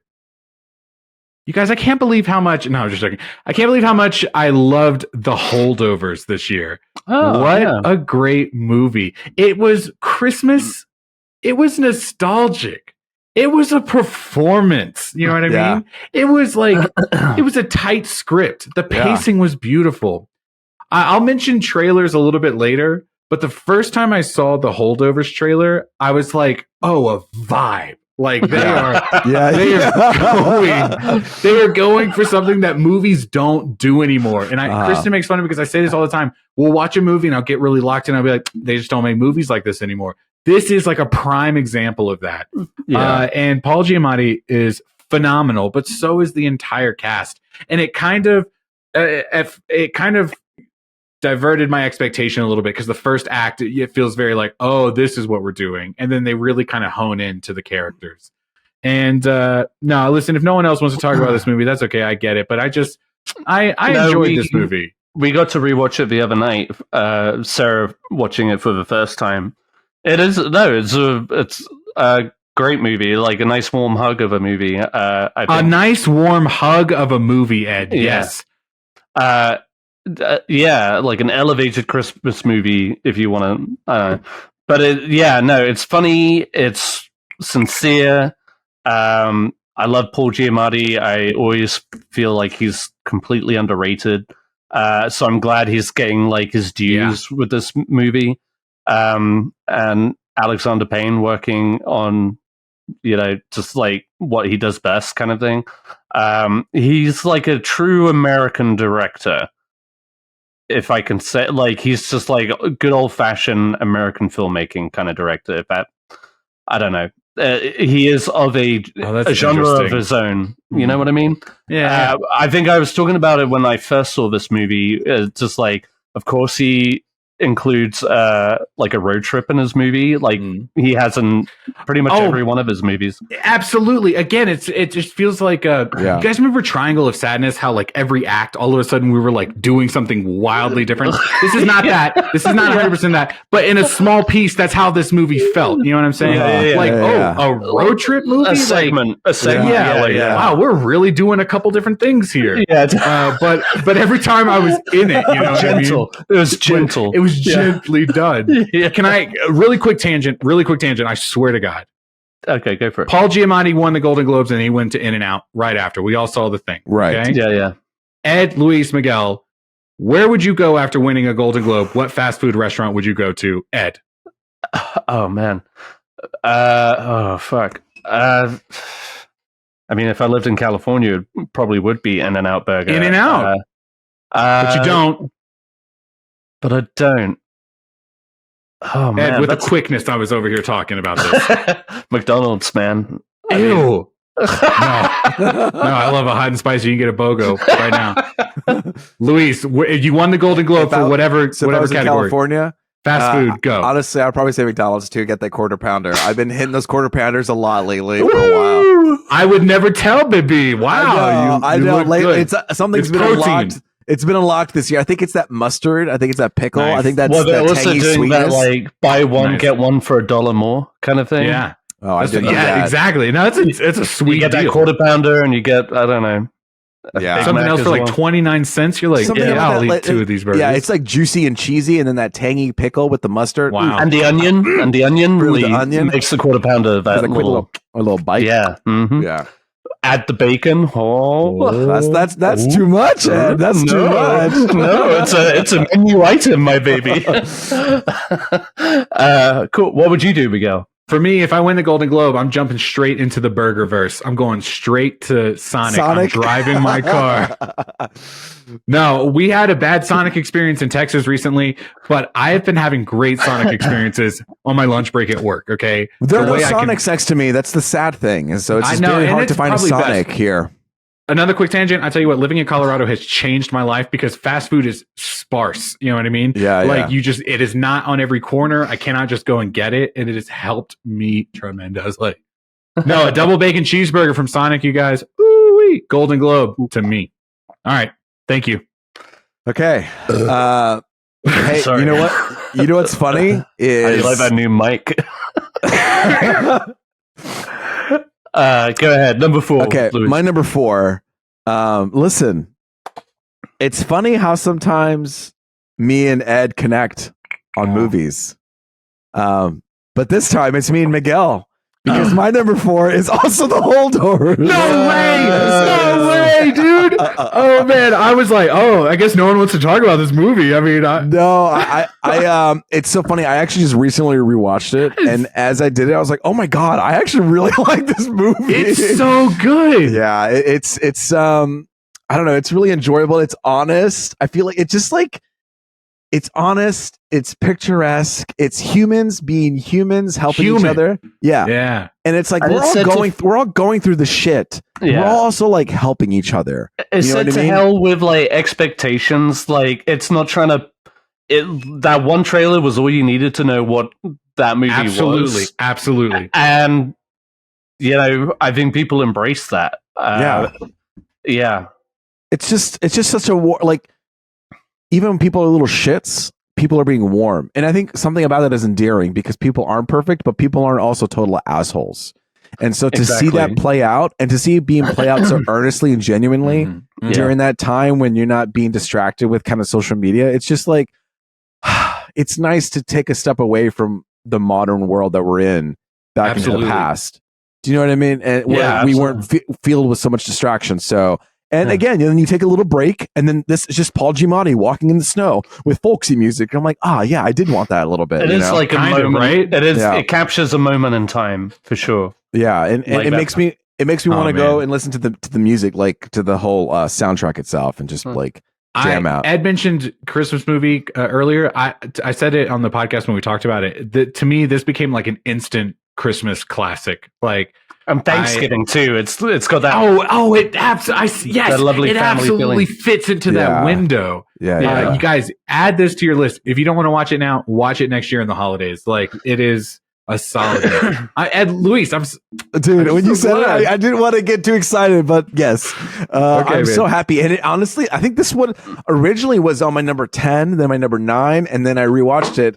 And then I was like, ooh, let's send this baby higher up, because it is something I can easily throw on. And that's what it is. It's like, let me just play it and watch it. But sometimes easy throw on movies are kind of throwaway movies. You know what I mean? But sometimes they're not. Exactly. So it kind of depends. But this has heart. You want to sit down. It catches your attention, you know? Yeah. You can feel the angst and like what people are going through. And you just like feel for them. And then when they come together, it's nice. I don't have this on my. We're later going to talk about performances, but the cook. I'm so sorry, I'm blinking on her name. Divine Joy Randolph. Man, her scene where she breaks down because she's been having too much to drink in the kitchen.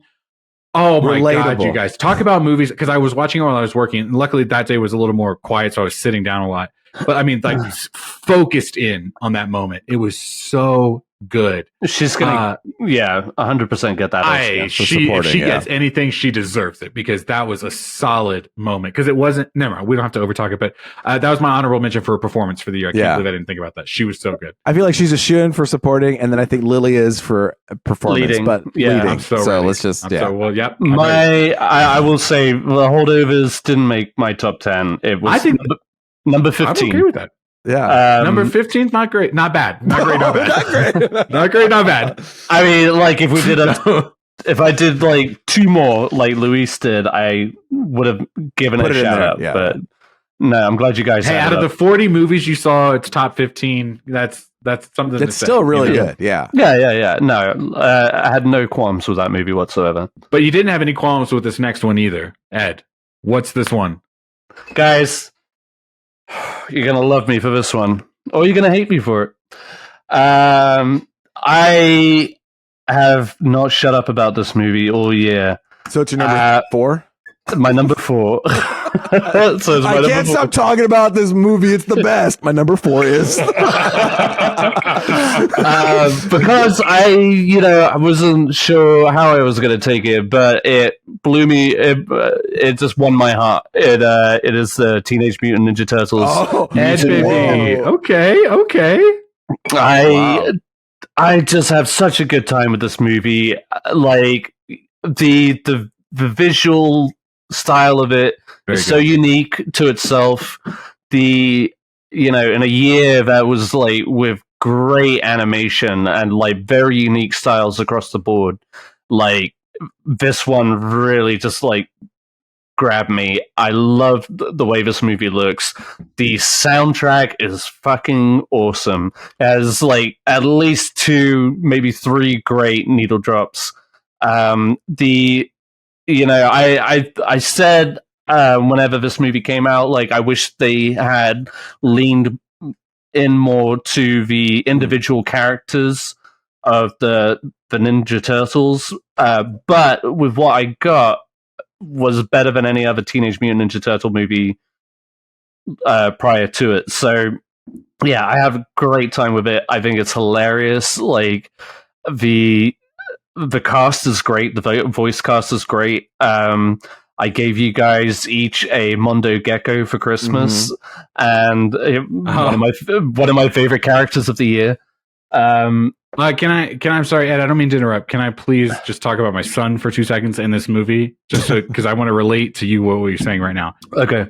First, Mondo Gecko. You gave me that, and one of the things I told you, because you gave to me and Luis, one of the things I told you was, I'm not going to take this out of the box. You know, I don't care. I don't really care about like mint condition things or anything like that. But I was like, oh, it's a special gift from Ed.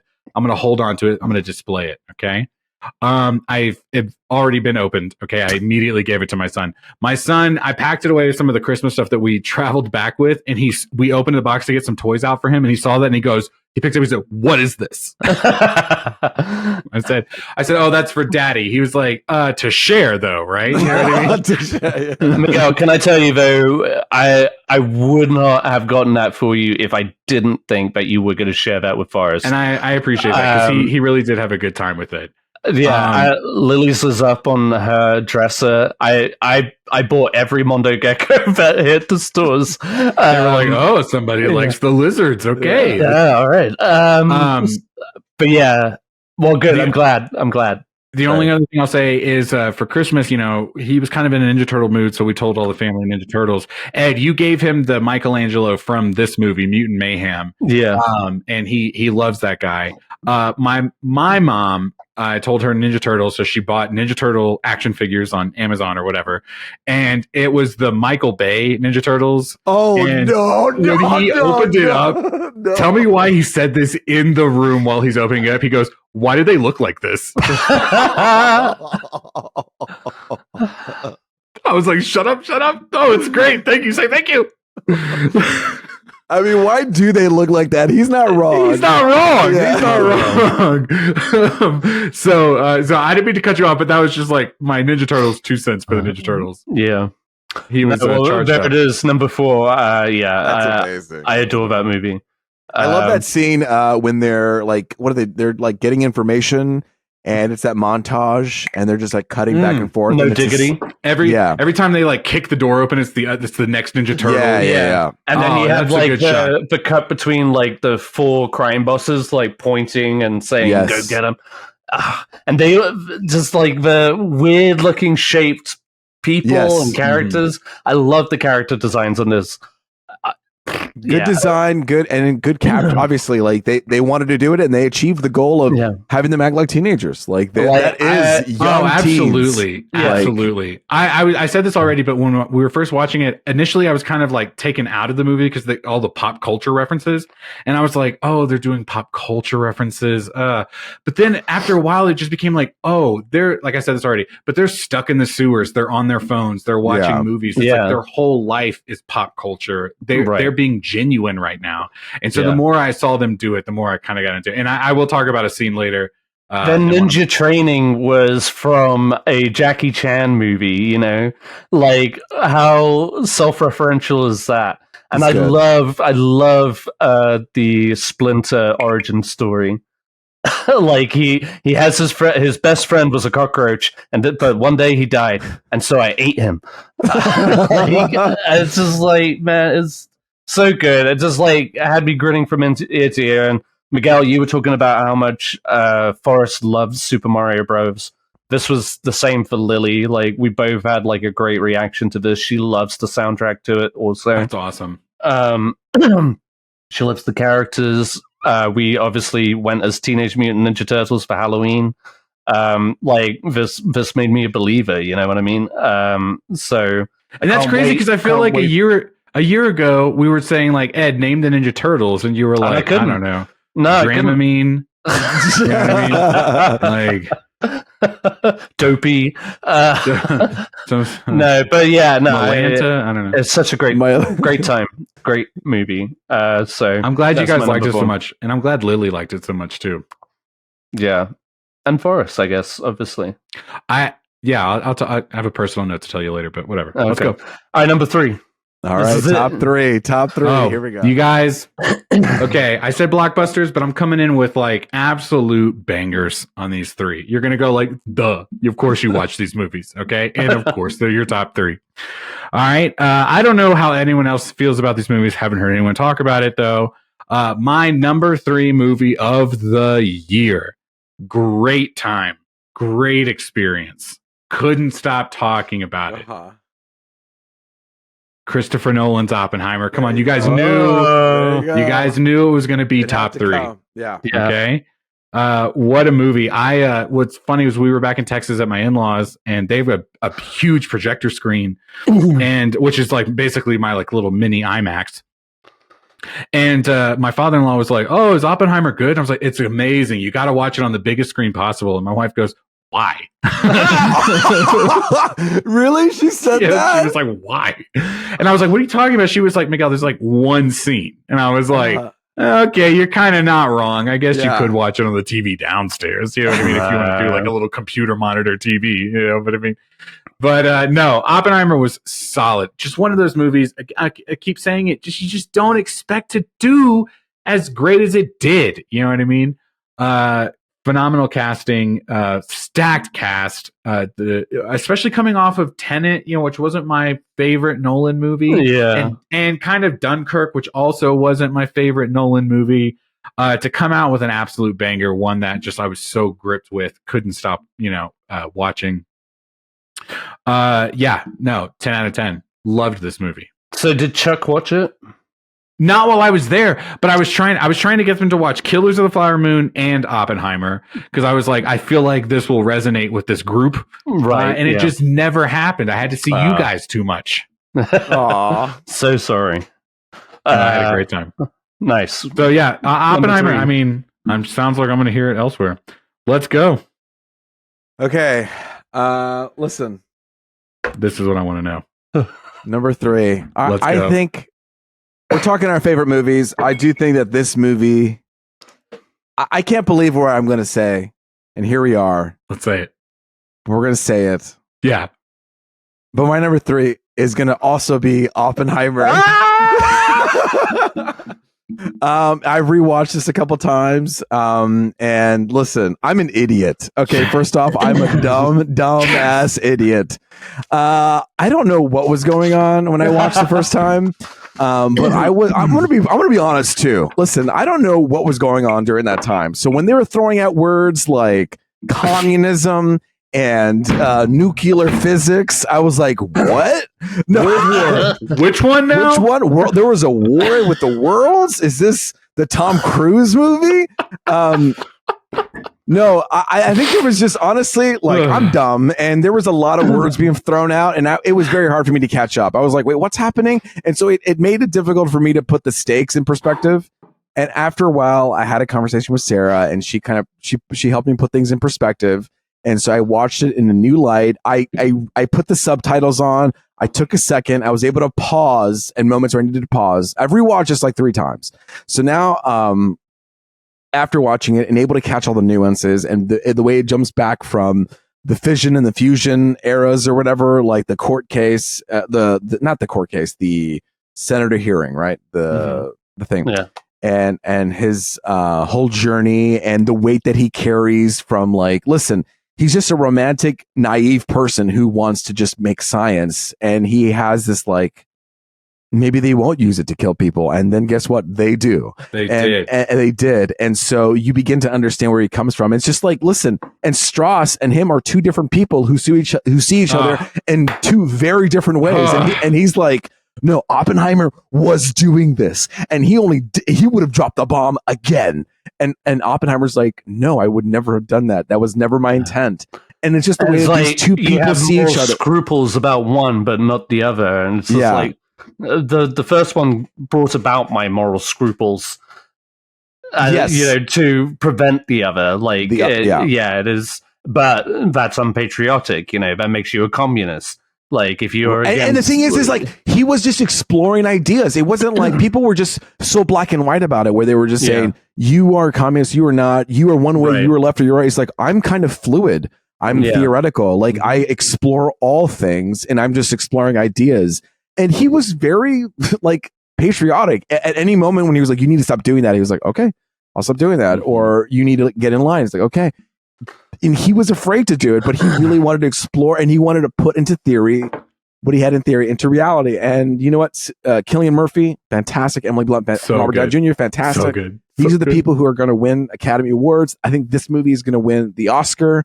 Obviously, it's not my number 1, but this is the Oscar movie. It's big, it's bold, great performances, great director. I'm glad that I when we talked about it last time, I didn't want to say anything because I was already on board to have this on my top 10. Man. But man, I did come around a lot with this rewatch. I've seen the light, and I'm here. I tell you what, a couple of movies ago, I remembered you saying, I think maybe Oppenheimer's going to be on my list this year. And I was like, said? And then I was like, oh, fuck, we're so high up on this list right now. Like, if he says Oppenheimer, that means he really came around to it.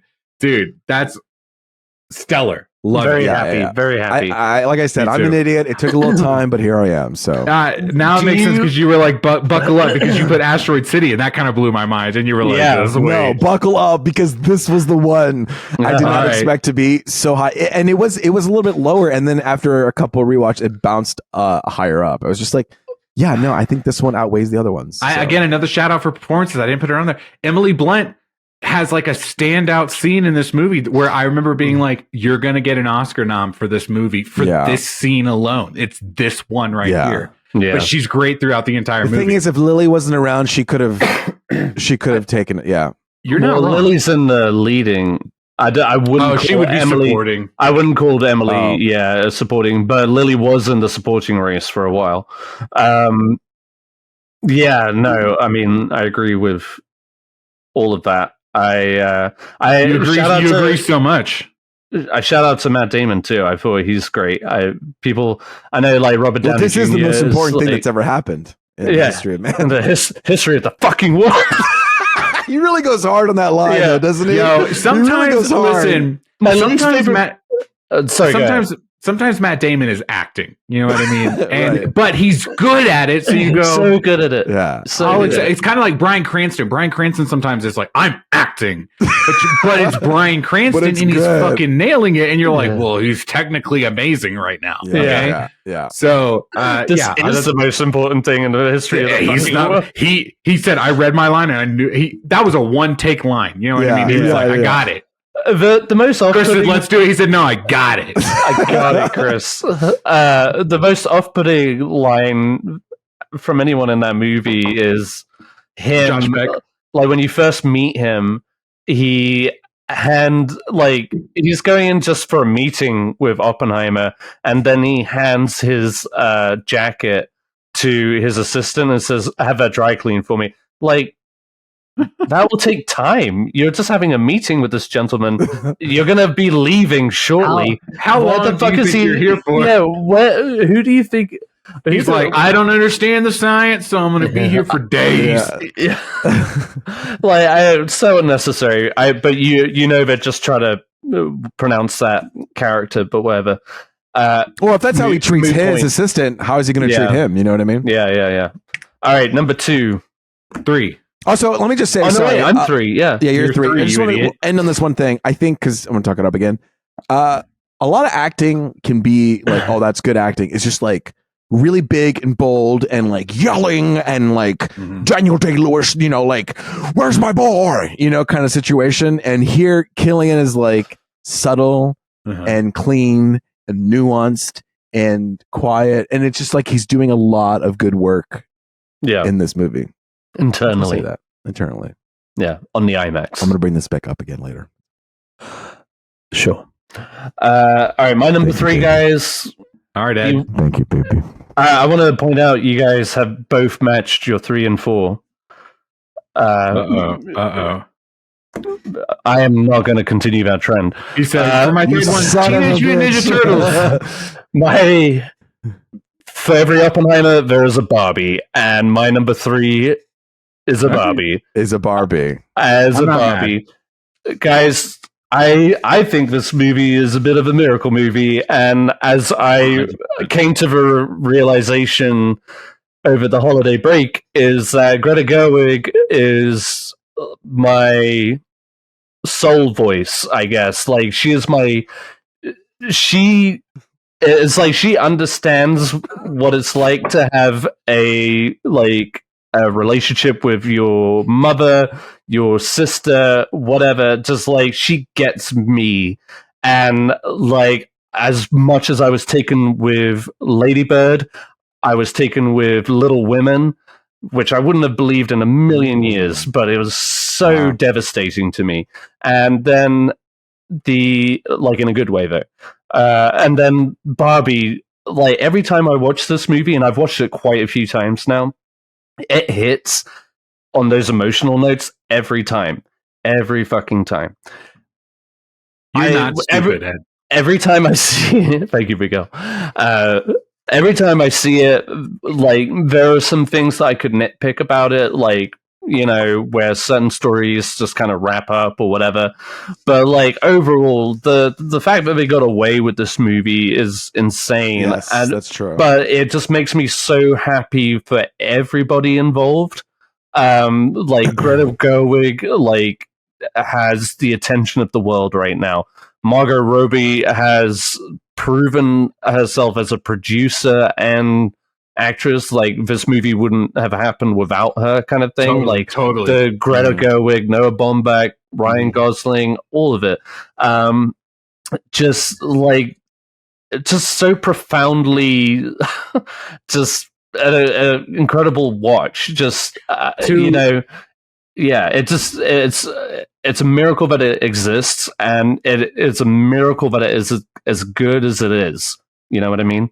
To tag on to what you're saying, it's if you think about it, a few years prior, Amy Schumer was attached, and I'm not talking shit. I'm just saying, what a different world we would live in if the Barbie movie was just an Amy Schumer movie. You know what I mean? Right. Or Jennifer Lawrence movie, which it almost was too. Or just kind of a generic hit. You know what I mean? And this was something totally This different. had heart and this had soul. It had so much heart and soul. I'm sorry. Again, there are a lot of IP movies this year, but this one actually rocked. Think about when Pirates of the Caribbean came out. You probably thought, a movie on a ride? Why am I watching this? Why is it? It's not going to be good. You know what I mean? Yeah, but it ended 100%. Up being this like cultural moment. And Barbie's kind of the same thing. You don't expect, like they did Mattel, or I'm pretty sure it was, or whoever it was, Saban, did Battleship, you know what I mean, with Rihanna a while back. And you're like, that's not the same vibe. That's not the one. Never let it happen again. Exactly. But Barbie, you think, this isn't, I don't need to pay attention to this, you know what I mean? And it ended up being something so much bigger. Yeah. So wonderful. And we were talking about those songs. Like, it has a banger of a soundtrack. It is delightfully funny. It is delightfully moving. And everybody is in top form. And just like the joy is just pouring from the screen. It's contagious. Like, it's no wonder it was as big as it was. But like, for such a time, it was a mystery. Like, what is this movie? Where are they going with it? Mm-hmm. And think about, you saw all those like set photos, where like paparazzi set photos, and you're like, oh, I'm getting spoiled. But then you sit down and you watch it, and you're like, this is not what I was expecting. You know what I mean? No, not at all. Not at all. And yeah, when you finally sit down to watch it, it's just like, oh, this is not what I expected. It surprises you constantly. But yeah, so there you go. Barbie, number 3 for me. That's a solid. It's a solid one. I think it hits a lot of cue points too. Of like, listen, Barbie's a complicated kind of character and complicated IP and property, where it means two different things to people. It's empowering, but it also, like they were saying, like that. It's frustrating. It's frustrating, and the daughter character was like, it brings us down, but it's also inspiring. It's a paradox, but it works. Yeah, but every generation is represented in this movie, from the daughter to the mother, played by America Ferrera, to the older generation played by Ruth, who has like a more idealistic view of Barbie, but Barbie doesn't feel like Barbie anymore, so it's time to let it go, kind of thing. It hits and every that song, time. and you know what, Billie Eilish song is hits right at the right point too. Like when you hear that song and she's, I'm just like, who am I? What am I made for? Like, I start tearing up. Like, what is my purpose? Ed, name one other Billie Eilish song right now. Yeah, do it. No Time to Die. No, fuck you, that doesn't count. Hang on, Bad Guy. There you go, Ed. All right, fine. That was a hit. All right, good job. Hold on. Did you guys catch my Oppenheimer reference I just made a few seconds ago? No. Yeah. It's a paradox, but it works. Yeah. Okay, thank you, Ed. I just wanted more attention. Yeah. There you go. Because it's a paradox, but it works. Yeah. Okay. Listen, I'm on the train now, so I need to number 2. You gotta hit all the moments. Yeah. Miguel, Listen, Luis and I, we've been on the same train. Okay, we're about to split. We're not going to be number 2. I tell you what, right now, we're not here. Okay, because you guys have already mentioned it. I appreciate how low it was on your list. I'm just glad that it was on our lists. Okay, I loved Killers of the Flower Moon. Okay, it was one of my favorite movies of the year. I'm gonna pat my own back. I sat through that entire fucking movie without getting up to go pee or checking my phone one goddamn time. Okay. That's great. Loved this movie. This was one of those where I saw the trailer. I didn't need to see anything else. The performances were great. I know we've kind of talked it. There are some nitpicky things. But I kind of think the fact that Lily Gladstone wasn't in the movie so much made every time she came on screen a powerful moment. You know what I mean? 100%. I missed her so devastatingly that when she was on screen again, I was like, thank God. Like, let me see what she's about to do.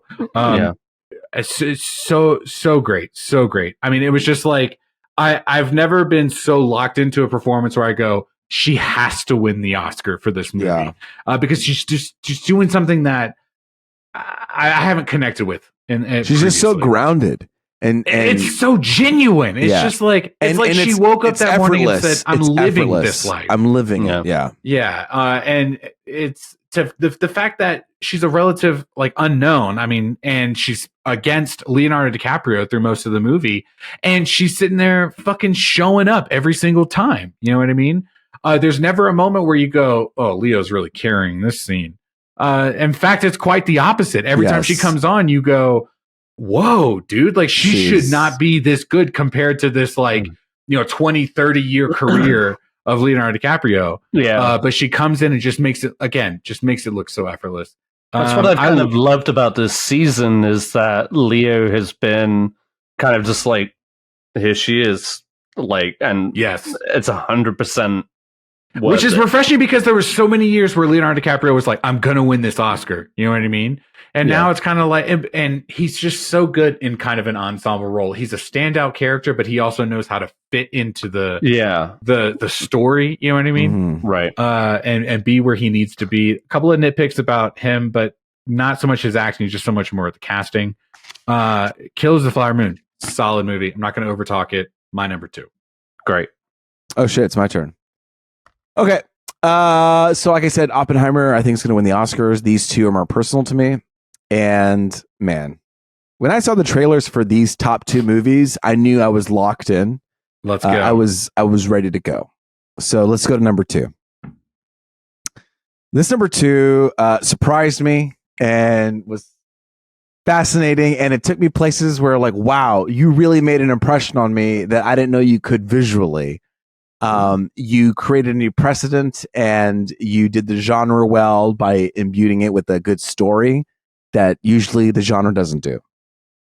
I thought it was fun, horrifying, fantastical. Oh no. And my number 2 is going to be Cocaine Bear. No. My number 2 is actually going to be Talk to Me. Luis. Yeah. I really love this movie.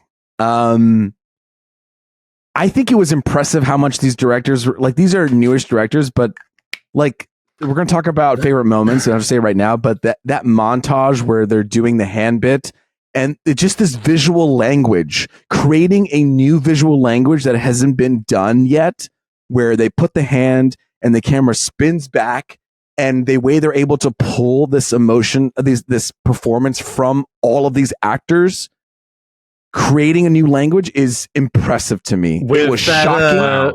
With that French Edith Piaf song? Yeah. Edith Piaf. Yes. But even before then, they set up that visual language so that they could utilize that more often in different ways, which was nice. You know, and it doesn't stem from the fact of like, listen, this is just a horror movie. And in fact, I won't even say, yes, it's I guess horror, but I think it's more of a thriller with a drama story with somebody who has lost their mother.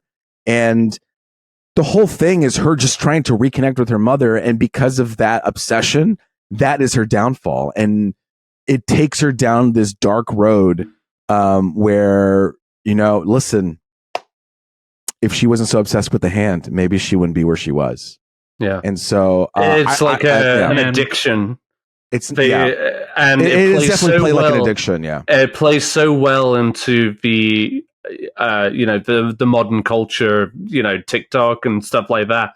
These people are watching something truly kind of disturbing, for content. Yeah.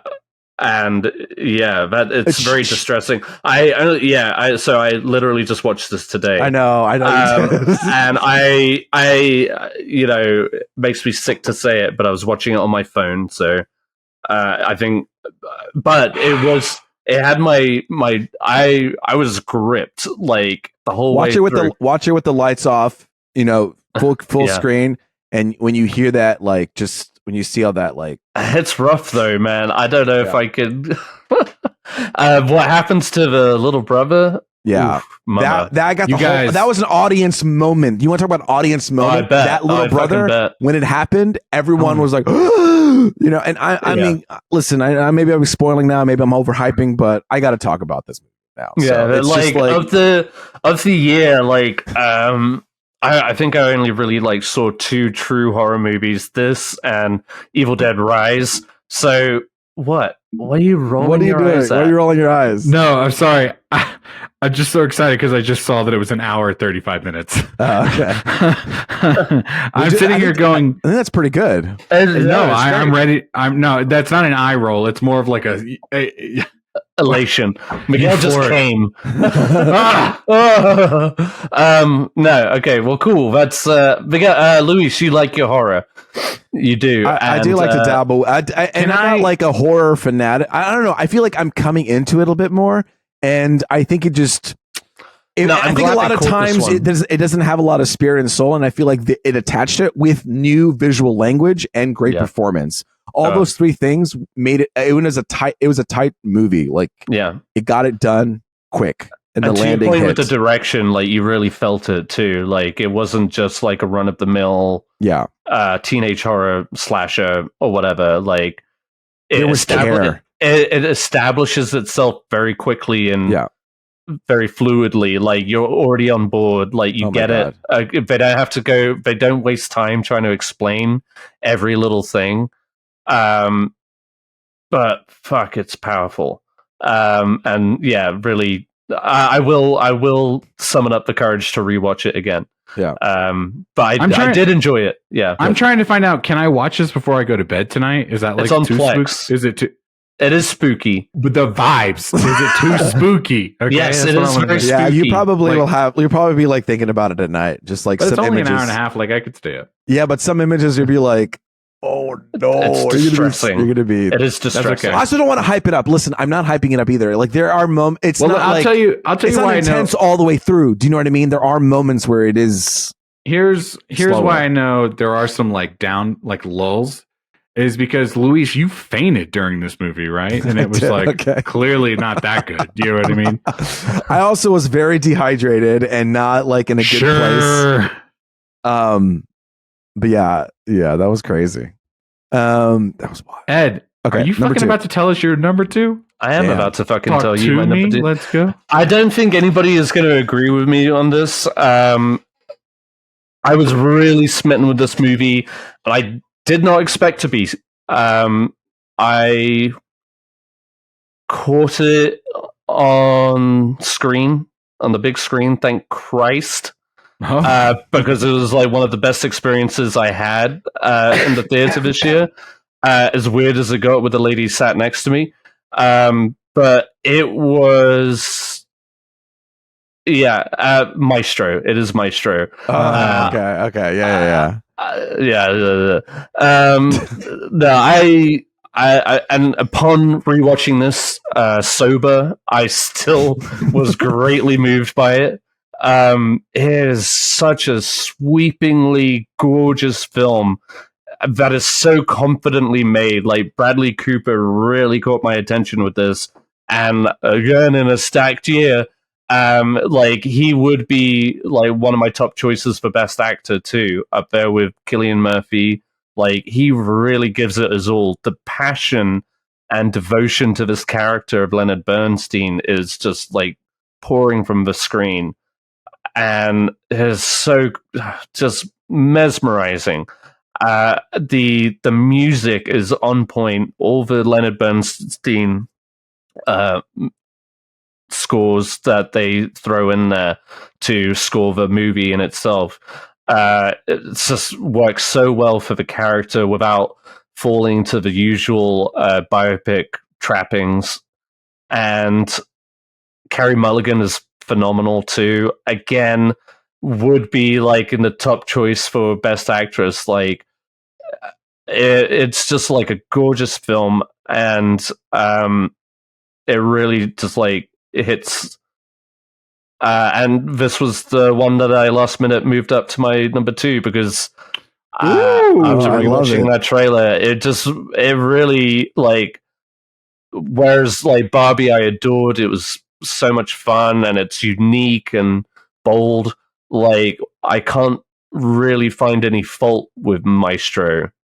And which isn't to say I can with Barbie. It's more nitpicky, but totally different vibes. But yeah, I just like I fell in love with it. It was not what I expected it to be, and it was just done so fucking well. And in any other year, like I wish this had come out the year that A Star Is Born came out, so Bradley Cooper would be getting a bit more attention for this one. I see, yeah. But anyway, it's on Netflix. I would implore anybody to just check it out. But it's not everybody's bag. It's a very it's like a moment in time kind of thing. It focuses more on the marriage between Leonard Bernstein and Felicia. But yeah, I just fell in love with it. Gorgeous film. I'm going to keep saying gorgeous. Yeah, Sarah, my Sarah, she loved this movie. So I think it was it was in her top 3 for sure. Nice. She was saying Maestro and Poor Things were definitely one of her top 3. So did you get to see it, Luis? I did get to see it. Didn't make my top 10. I will say that right now. Whoopsie, spoilers. Yeah, I think I just had trouble connecting with it. I mean, maybe if I rewatch it, it'll bump up. Yeah, hey, but once. I don't know. Well, yeah. Who has the time, right? Who has the time, and who knows if I want to? No, I'm kidding. No, I think it's a very beautifully done movie. The performances are great. I think there was just something about it that I personally couldn't connect to it, but Sarah did connect to it. So there is definitely something there. And I think that's what speaks to the movies in 2023 in general, is like it was able to speak so specifically to a lot of people. And no one is like this monoculture of like, this is the best film, except for Oppenheimer that will win Oscars, but you know. Okay. Yeah. Shit. Number 1. Are we doing Let's number 1? Yeah. Okay. Miguel, come on, you guys. I know what it is. You know, I already know what it is. I had a great year this year. Okay. All right. There's a reason why this movie is number 1 for me. Yeah, drink that Stanley. Yeah, lick it up. There's a reason why this movie is number 1, and I'll tell you what, it's very selfish. It's very pat on my back. Okay, I won the summer movie wager this year. Okay, off this movie alone. Could this movie go down on my list? Maybe. Could I bump something up? Sure. But who brought me across the finish line this year?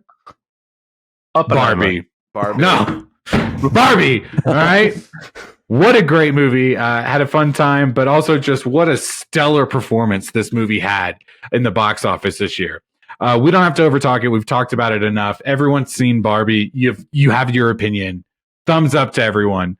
This is my number 1 movie of the year. Vibes. Yeah. Brought a lot of heart to the movie. I'm going to keep saying it. It brings a lot of heart, which is good. It did. So much heart. Yeah. It did.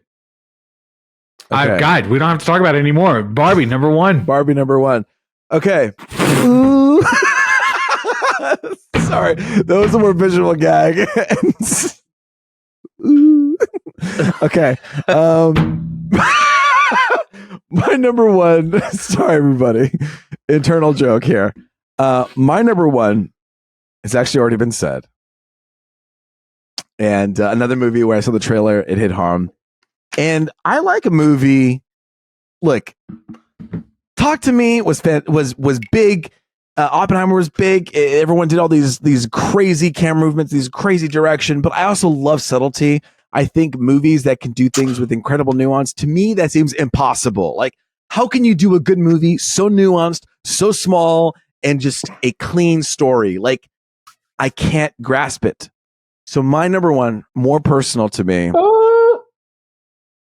and not on Ed's top 10, is Past Lives. Past Lives is my number one movie. I think the nuance in this movie is fucking out of control. Don't you dare close your eyes once, because you're going to miss it. I think the tension between all the different relationships is palpable. You see these characters wanting to just, be with each other, but they can't because she's in another relationship. And it's an existential question of like, am I supposed to be with this person? This is the biggest question of all life. Who you are with and who I am. And she is met with this crossroads of a person she loved in the past and a person she loves now. And so when they cross together, she kind of has to face the fact of, she has to face that and decide what route she wants to go. The direction, the direction is out of control. And this is somebody who seems so capable and so confident and doesn't need to push and just puts it on the actors and lets them perform. I don't know. I think there was an edit. There was even an edit point here that had my jaw drop, and it was almost nothing. It was like, I'm sure other people would watch it and be like, whatever, I didn't even catch that moment. But these two people are having such an intimate conversation. They haven't talked to each other in such a long time. This is in 2005. They find each other on Facebook and they finally meet. I mean, this is the person you fell in love with when you were children. Like, you just had this weird connection, and you find each other and you're nervous and you're unsure, and then you meet each other and they're so connected, so personable. One, and it's a close up. And then boom, the edit goes to an extreme wide shot of the fucking city. And you have a city of New York, and then you had a city over in Asia. And I don't know why that hit me so subconsciously, Seoul, but it's just, right? It's just, Seoul? Yeah. So yeah. It hit me so in a subconscious level, because it's just like these people are having such an intimate moment that when you cut to the rest of the city, even though there's this huge big city that's happening, it is all about those two people. And she's deciding, am I going to be with this person? Am I not? And I don't know, man. I think this was stellar filmmaking, stellar performance. So confident with the pacing, the framing, the editing. And I love the moment about, like, it's called Past Lives. It talks about reincarnation. And so it's able to do this thing where you're able to, I don't know, they're not together, but maybe in the future they will be together, because this is our past lives. In a different life. In a different life. So beautiful.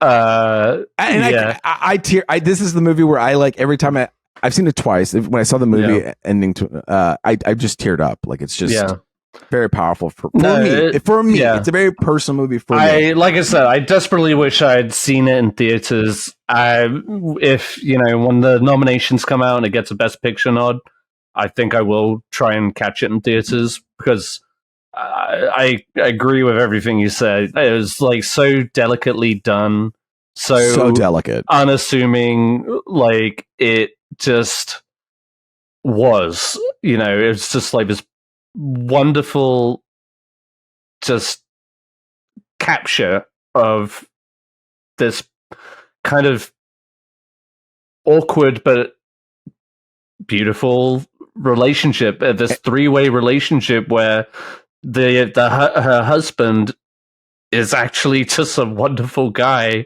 who it's kind of devastating. The scene where the two men are left alone at the bar together, at the end, oof, like the words are so few but so precise in their meaning, and just like it really like it packs a punch, and everybody's really good. I really liked that the supporting actor, I have his name down,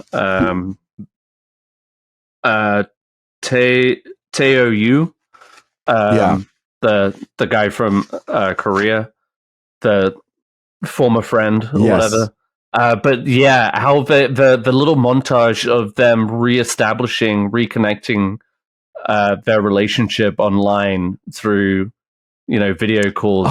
It does a really good job of capturing that. Yeah, so good, so natural, and you see them getting more comfortable. You see that kind of rekindling of affections, but then like when there's that break, you buy it, like you 100% believe it for all the right reasons. Like it doesn't give in to cliche or whatever, but it's this perfectly observed, like just moment, or it's just picture of these three lives intertwined. It's such a magical moment. Like you can never really capture that again. Like that 2005, 2010 era. I was like, thinking, wow, social media, I can look at the person from the past. That was such a discovery and an overwhelming flooding of emotion of like, I'm kind of nervous to see this person grow up in their adult form. And then they captured that connection. So it was very palpable, and when they meet again later in their time after she's married, listen, man, there is something there and it can't be denied, but which route is she going to take? Right. And you have all these people being genuinely good people. And I think that makes it more interesting. Like you have stories about this where maybe the husband could be jealous and then things could be more dramatic and presentational and say like, I don't want you to be with this person, or I'm very jealous. But I think it's more interesting when everyone is really trying and it's like, where are we going to go here? Being aware of everybody else's happiness too. Thank you. Being aware of everybody's, because he wants her to be happy. She wants to be happy with her own life. Everybody wants each other to be happy, and that makes it more complicated. Can I just say, on an odd note, I'm going to New York at the end of the month in February, and there's a scene in this movie where they hop on a boat to sail past the Statue of Liberty. Yeah. And man, I have never wanted to go see the Statue of Liberty more. Just like it made my eyes swell with tears. It just like it was just like beautiful. It was like a beautiful moment, and they were just like observing that, doing the touristy thing, but also just kind of it is very neatly done, and I wish I had more time to let it settle. That's on me. I kept putting it off because I insisted on watching this on the TV at least. I get that, Ed. And I do look forward to seeing it again. I look forward to showing it to Sarah because I do think it's a gorgeous film, and I think I gave in to too many other opinions that stifled that very last scene, but it still hits. Oh, like, interesting. I haven't even seen all those other things that you're talking about, but I can. Yeah. Yeah. I don't know. I don't know what we're talking. I want to say, going into my number one, I am so proud of us because what a fun mix of number ones that we have here. And if you guys haven't already guessed, my number one movie this year is Oppenheimer. Yeah, there you go. There it is. Like, man, every time I see this, like, it is that event movie. I know this is more Barbie than anything, but I wore this deliberately. Find us on YouTube to see what I just showed. It wasn't my dick. The craft to this movie is just this is peak Nolan. I feel like peak Nolan. Is like, but you know what I mean. Like the moment this movie starts, it's almost comforting to know that you're buckling up for a Chris Nolan movie. Like the very first shot of this film, you just like, oh yeah, this is going to be a Chris Nolan picture about a historical figure. Like you start somewhere, and then all of a sudden he's an old man. You're just like, oh, we're going to be time jumpy. But it's like just like with Tenet and Dunkirk, and The Dark Knight Rises, where those movies kind of highlight his worst,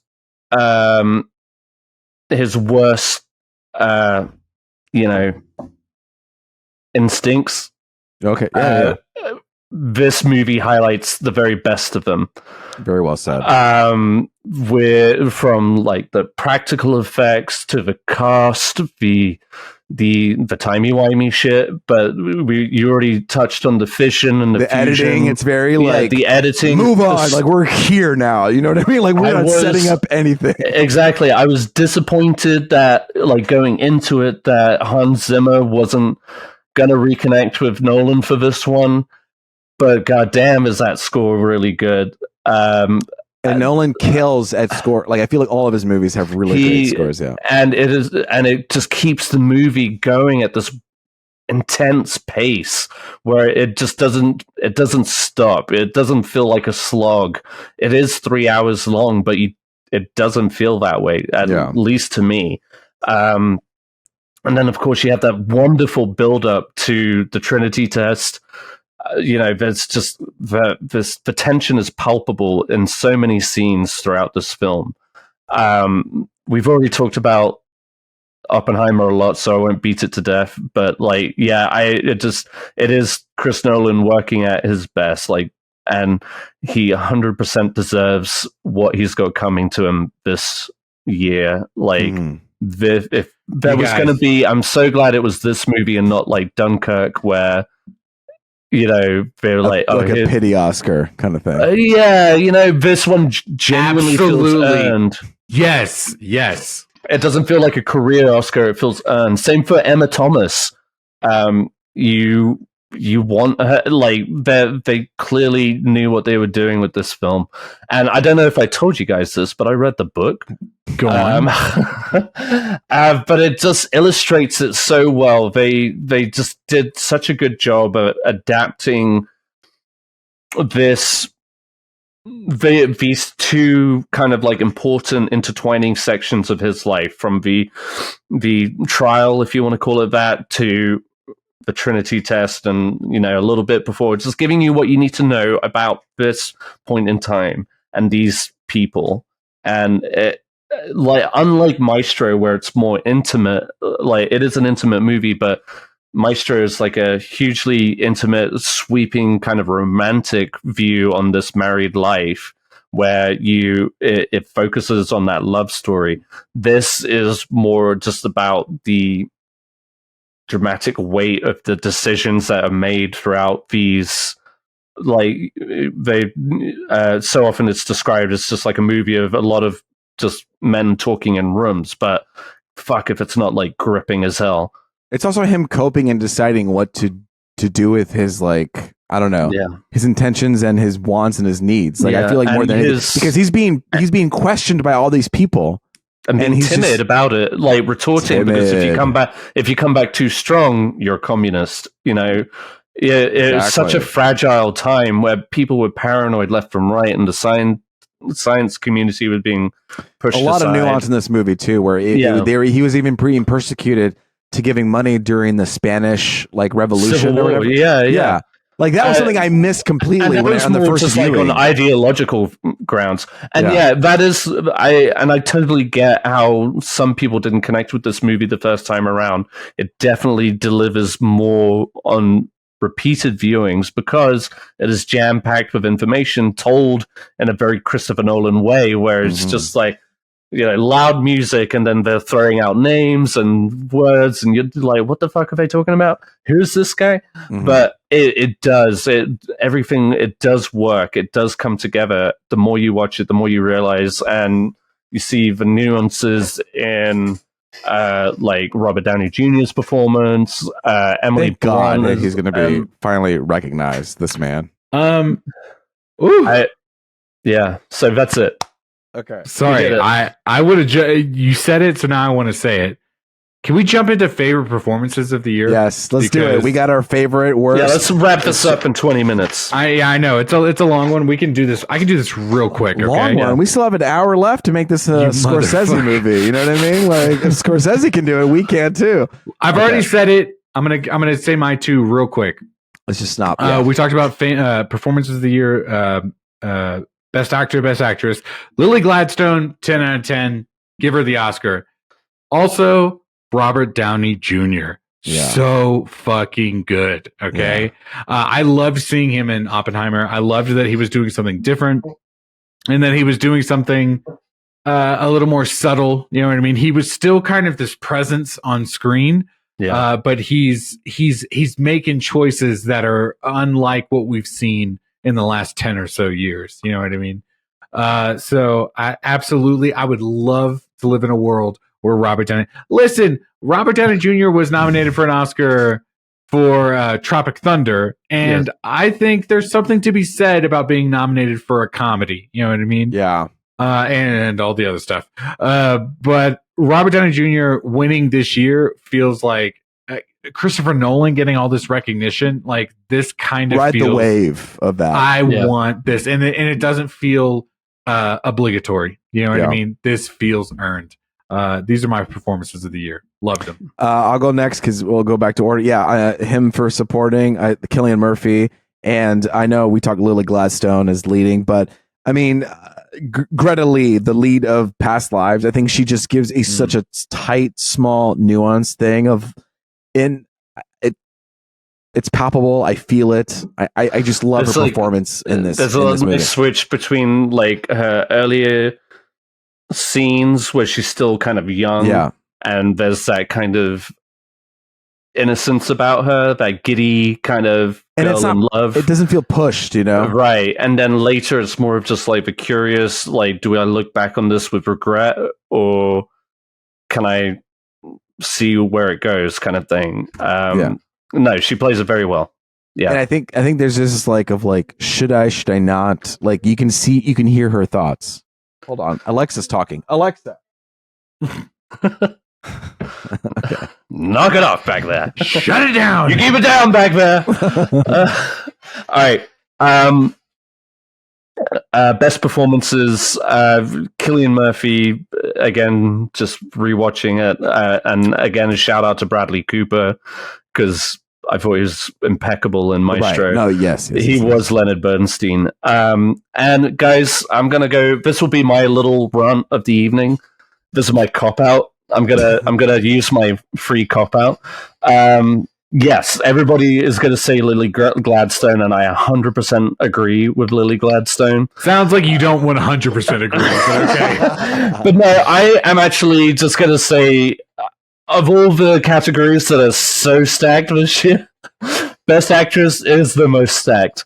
And for so many different moments and scenes, like I have the list, Margot Robbie in Barbie, that bust-up scene. Wow. Lily Gladstone in Killers of the Flower Moon, the basement scene, the Sandra Hüller in Anatomy of the Fall, her testimony scene in that is so intense and just beaten down. Carey Mulligan in Maestro, the Thanksgiving scene. Natalie Portman in May December, her monologue scene. It's like watching, like at the very end of it, like she kind of like breaks out of it, like she's a creature breaking from its shell. It's so incredible and so chilling. Emma Stone, just like Bella, is like one of the most fun characters of the year. Just like across the board, there isn't like a single scene, but like Emma Stone gives it everything, and she fucking nails it. Like Lily Gladstone wasn't here this year, 100% Emma Stone all the way. Or Lily Gladstone and supporting actress, 100% Emma Stone. This was her year, and it would have been the most deserving. And sadly, it's not going to happen, but Or maybe. And then Greta Lee, I wrote that bar scene at the end. It's just like that. intimate moment between. I'm glad you brought that up. Good. I'm glad. It was a great performance. I loved it. So cop out all the actresses are the best actresses. This is a great year. It was a killer year. It was a killer year. It was a great year. Ed, you kind of talk about the year 2007, was it? Where that was kind of like a big year for you for the awards. Do you feel this is on par? Yes or no? Yes. Love it. Yes. Content. I think of the pandemic too. I think a lot of people kind of it just lined up where a lot of people showed up during this time too. Yeah, absolutely. For a lot of people, these were like some of the first projects, or these were the projects they were mulling on over the pandemic, and now it came to fruition. So yeah. I know you guys want to keep it a tight 20 here, so let's do director. Yeah. I have two. I know we were going favorite, but I have two. Well, let me start with one. Okay, I got three, so we'll go 1, 2, 3. How about that? Beautiful, 1, 2, beautiful. Let's go. Guys. I already said it. It's Nolan's year. It was a great year for directors, and some directors kind of announcing themselves. Some directors coming back and just this is what I do. This is his year. Nolan, this is just like I said. This is a perfect example of everything that he does well. And he deserves everything he's got coming to him. Yeah, no, totally. Academy Award winner Christopher Nolan. Get ready. And it's one of those things where, again, earned. You know what I mean? 100%. It's not the giveaway. Yeah. It is. I have two directors. Nolan was one of them. I'm going to go ahead and say it. I loved Killers of the Flower Moon. I love Martin Scorsese. Okay, 100%. I show up for some movies. These were my two favorite directors of the year. They nailed it. I lied. There's only two. Nolan again. So Nolan, obviously, I think for our punchies, he'll win Best Director. And then Celine Song, the director of Past Lives. Okay. Biggest surprise is right. Oh, man. What does that mean? Surprise and disappointments. I kind of have a list here. So okay. So surprise. I didn't see that coming. You had low expectations for, or hadn't planned on seeing at all, and you did see it, and you actually liked it. Miguel, hit us. Yeah, Miguel, hit us with your list. Are we doing surprises first? Yeah. My surprise number one, real quick, was Barbie. Is how much I loved that movie. Okay, not only did I love it, but the internet meme of it all, it blew up bigger than that. Barbie was great. Another surprise, I went a little unconventional. When I saw Oppenheimer, I could not believe the trailers that played before Oppenheimer. And the crowd that I was in, we were supercharged. We were ready to go. The Exorcist. Just a quick shout out. The trailer.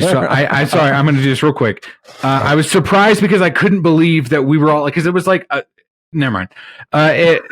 These trailers were amazing. We saw Dune 2 didn't come out this year. The Exorcist, not a good movie, but the trailer was great. Was good. Yeah. And The Holdovers, that was when I knew I was ready to watch that movie.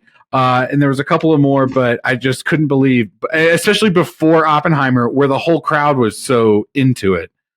Those are my surprises. Real quick, I'll do my disappointments just to kind of wrap this up. Okay. Flash. I couldn't believe how bad Flash was received. I thought the movie was fun. Bad reception. We don't have to talk about it. But the one that really disappointed me this year was The Creator. I really wanted to love this movie. I just wanted it to do more than what it did. It was very run-of-the-mill, just kind of, by the numbers. And even though there were good actors in this movie, I just don't really think anything really sung for me. Nice. Great. Okay, I didn't know you were going to do disappointments with your big surprises. So I was trying to keep it tight. I'll do it as well. I only have one big surprise that I think I'm going to talk about. Let's go. This movie I didn't expect for me to enjoy. I know I didn't mention it, but Dungeons and Dragons was actually a really funny movie. I had a good time. I put it on the other day. And I was like, you know what? Yeah, this is a good cleaning movie where you put in the background, you clean. I think people are entertaining, fun cast. I'm here for it. I expect it to be worse. And it's good. Disappointment. Ooh, Napoleon, not good. You don't like that movie. That was a rough time. Ant-Man Quantumania, bad timing. I didn't like it. It was bad. And then I also watched Charlie Day's movie Fool's Paradise. Ooh, I didn't like that either. Oh no! So that wasn't as enjoyable. Ed, take it away. All right. Well, you already hit my disappointment with Napoleon. Needn't say more. Surprises though. You also said Dungeons and Dragons. That was one of them. A movie which, when they announced, I was like, "Do I need that?" Okay, sorry. Can I pause? Because I was going to say this. Miguel, you play Dungeons and Dragons, right? Yeah. You've seen this movie, right? I have seen some of it. I haven't actually seen the whole movie. Because I feel like, especially because you play you would like this movie. No, I'm ready to lock in. I'm on board. I'm on board. Okay. Back to you, Ed. Yeah, no, it was just fun. I enjoyed it. It was a good laugh, and everybody was great in it. I hope that they get to make more of them. It seems like there's a vibe. You know what I mean? Yeah, it feels like it's going to keep going. It's a good cast. Good cast. Yeah. Good cast. A surprise hit. This is a list. Yeah. And talking about great Hugh Grant movies this year, Wonka. Again, a movie which on paper was going to be just a cash grab. But it really it went down well with my family is one way to put it. Lily loves it. She obviously sang to you guys a couple of songs. She did. And so good. Let's see, it landed on my 21 spot of the year. But it was just like a lovely, sweet movie. Very sincere, way more sincere than you could have believed it was going to be. It's kind of like with Barbie, it's just like another IP that they're repurposing for just like a big movie release, but it was genuinely nice. Did I have some issues? Sure, but it was a surprising delight. Awesome. Well, you guys, we watched some pretty bad movies this year too. Okay. Yeah. I have two. I'm going to say them really quick. They were both really bad. Did I enjoy some of them? Yes. Whatever. But two of them, the worst movies of the year. I'm talking Jason Statham's The Meg 2. Oh, yeah. Man, what a movie to kind of laugh at, but also some terrible, terrible filmmaking. And also, what a letdown to what we're doing. Just another, you know what I mean? Oof, here we go. Ant-Man 3. Not a great movie, okay? Did it have bits? Did I like some of it? We don't have to get into it. Ant-Man 3, okay? Yeah, I tried to turn that on the other day. Didn't finish it. Was Thor? Thor wasn't this year too, was it? No, that was last year. That was last year, yeah. Okay. But if we're talking about it, if I had to pick one or the other, oh my god, I would pick Thor. Yeah, I hated Thor too. So listen, okay. This is. I apologize. Of course, Ant-Man. But listen, I did not like this movie at all. I had a really bad time. In fact, I questioned this actor in future movies because of this movie. And I apologize for everybody listening and to my fellow hosts. But I hated Wonka so much. I thought it was a terrible movie. I thought it was overperformed. I didn't like any of the songs. I thought that the only good song was the Oompa Loompa song that was already pre-made. And, you hate the bear. I love the bear. But here we're just going to have to disagree. I can't wait to watch Wonka. You're going to hate it. But I thought that Timothy was not good. And I thought that everybody was just... it was very felt one-noted. I don't know, man. I just did not have a good time with this movie. But Ed, I'm so happy that you loved it. At least you were honest. Heartfelt. Well, let's talk about honest feelings, shall we? Here it comes. Here it comes, Ed. 41 through 44. Okay. Super Mario Brothers, the movie. The Little Mermaid, The Flash. I feel like I'm getting attacked and Cocaine Bear. No, you get something. Man, Cocaine Bear, what a fucking slog of a movie. It's stupid. What a wasted opportunity to actually do something fun and crazy. The Flash, fuck me. There was a reason why that movie flopped, and deservedly so. Like the DC universe went out. went out as it came in like a fart in the wind, and thank God it's over. Ed, to be honest, a wretched fart too. Can I just say, Ed, the way you're so honest and earnest right now, just it stinks like feet. Say it. It finally came out, and the Little Mermaid was just like shockingly garbo. I also just want to say that I don't feel like we really attacked Ed. Ed came in hot. He was like, I hated these movies. Okay, no, but I got some grief over The Flash, and this is my moment. No, I get it. And listen, like I said, The Flash is not a good movie, but we'll talk about it some other time. Ed, never again. You know what? Surely, Ed, I'll pivot. Surely there was a favorite moment in a scene that you enjoyed this year. Oh, I thought you were about to say, surely there was a favorite scene in The Flash. Cocaine Bear. Yeah. Just before Ray Liotta died, surely there was a moment. Okay, I've got 4. I'm just going to list them, okay? Please. Okay, an obvious one, Trinity Test, Oppenheimer. That moment is astonishing.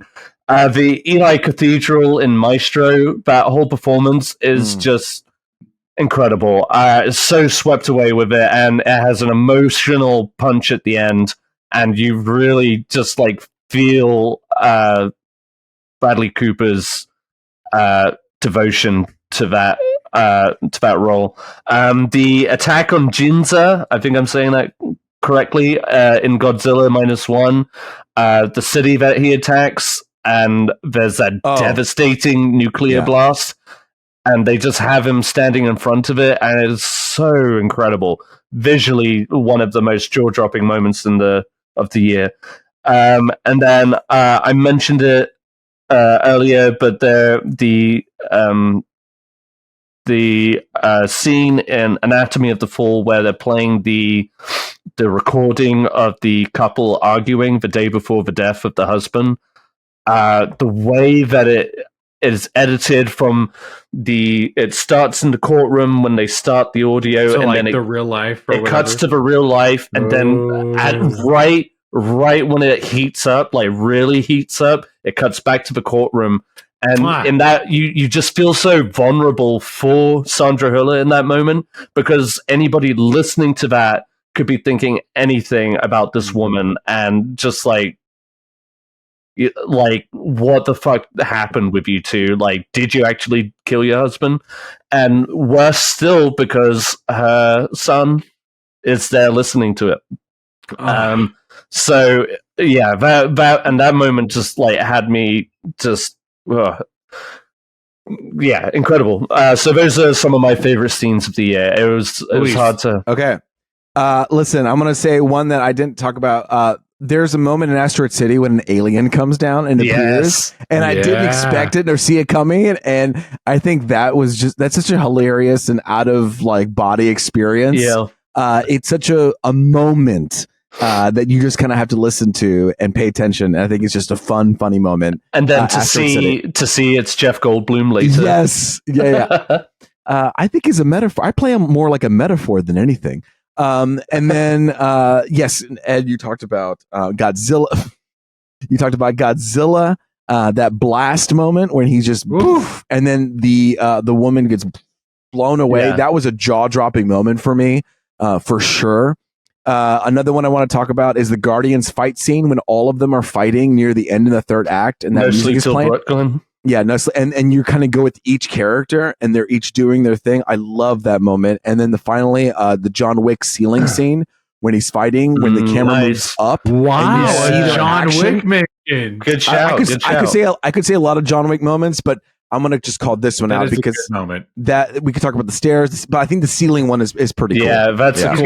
That's where it comes down. Yeah, it's like a fire burst or whatever. Yes. Ooh, that feels like a video game. Like I'm playing a lot of Cyberpunk. It was inspired by one. It was inspired. Yeah. Yeah, dude, that is very on brand. Can I do one more quick shout out? I mentioned it earlier, but the dance scene in Poor Things. Like it starts off so just funny and joyously with Emma Stone like discovering music and wanting to dance like a toddler hearing music for the first time, and then throw in Mark Ruffalo doing whatever the fuck he's doing in that scene is just incredible. And it's just hilarious. It had my theater in tears. It was great. It was a great moment.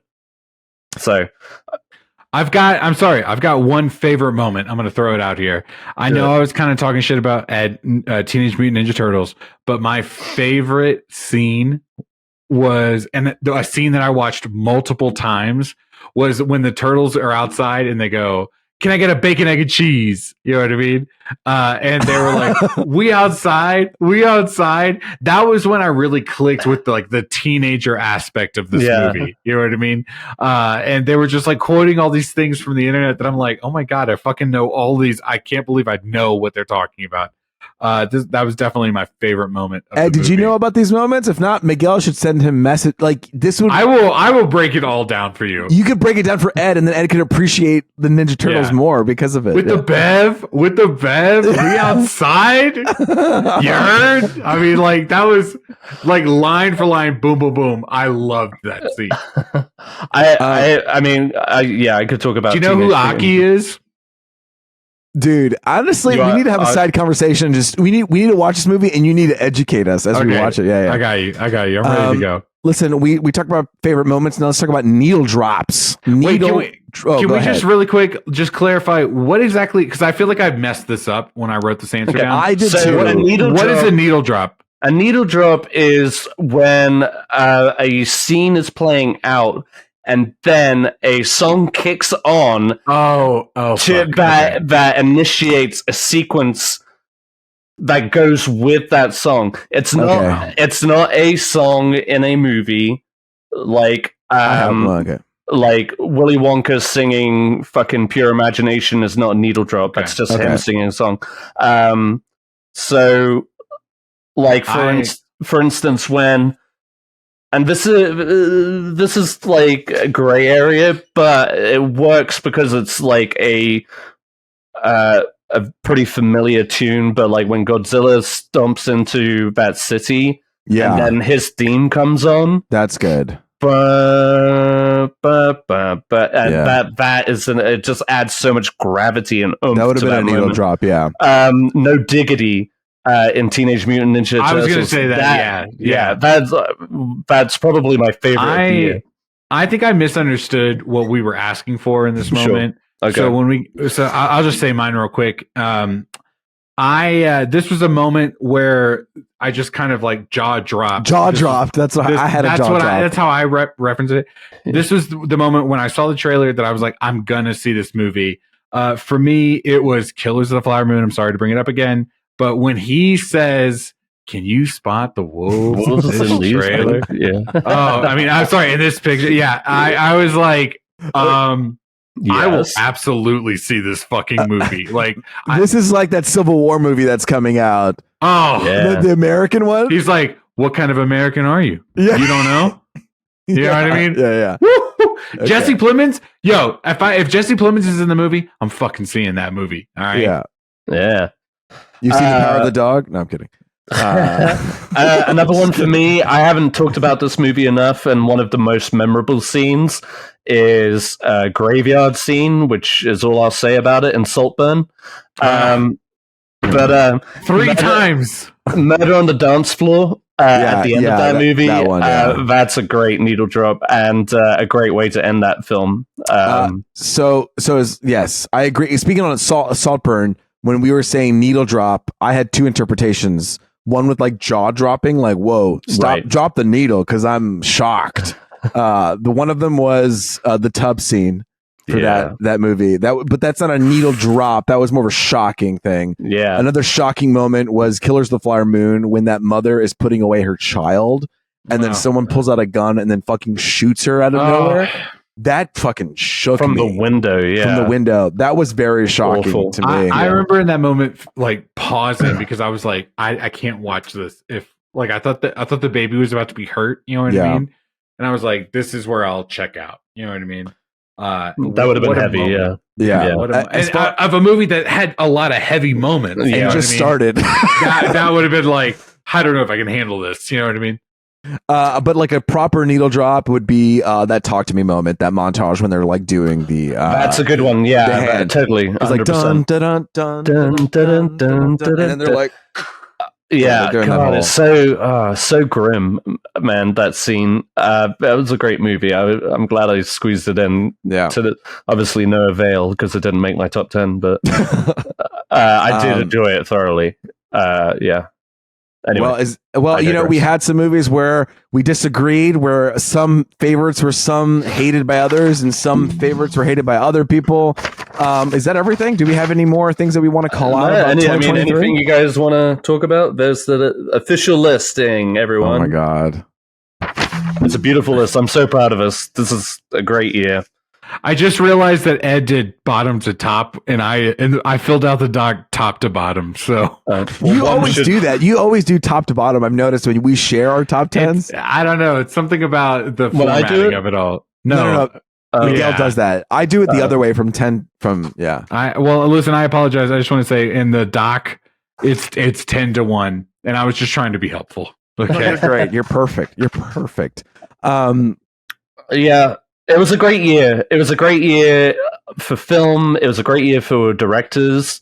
You know, it was a bad year for superhero movies, but I think go fuck themselves. I think the movie industry, I think benefited from that because studios got to see just how much people do want to see, like, original content, you know, not just the same shit over and over again. Yeah, which it's one thing. Yeah, it's one thing to, you know, stick with some beloved characters, but people do want quality entertainment, not just the same thing, the same fucking cycle of a story every movie.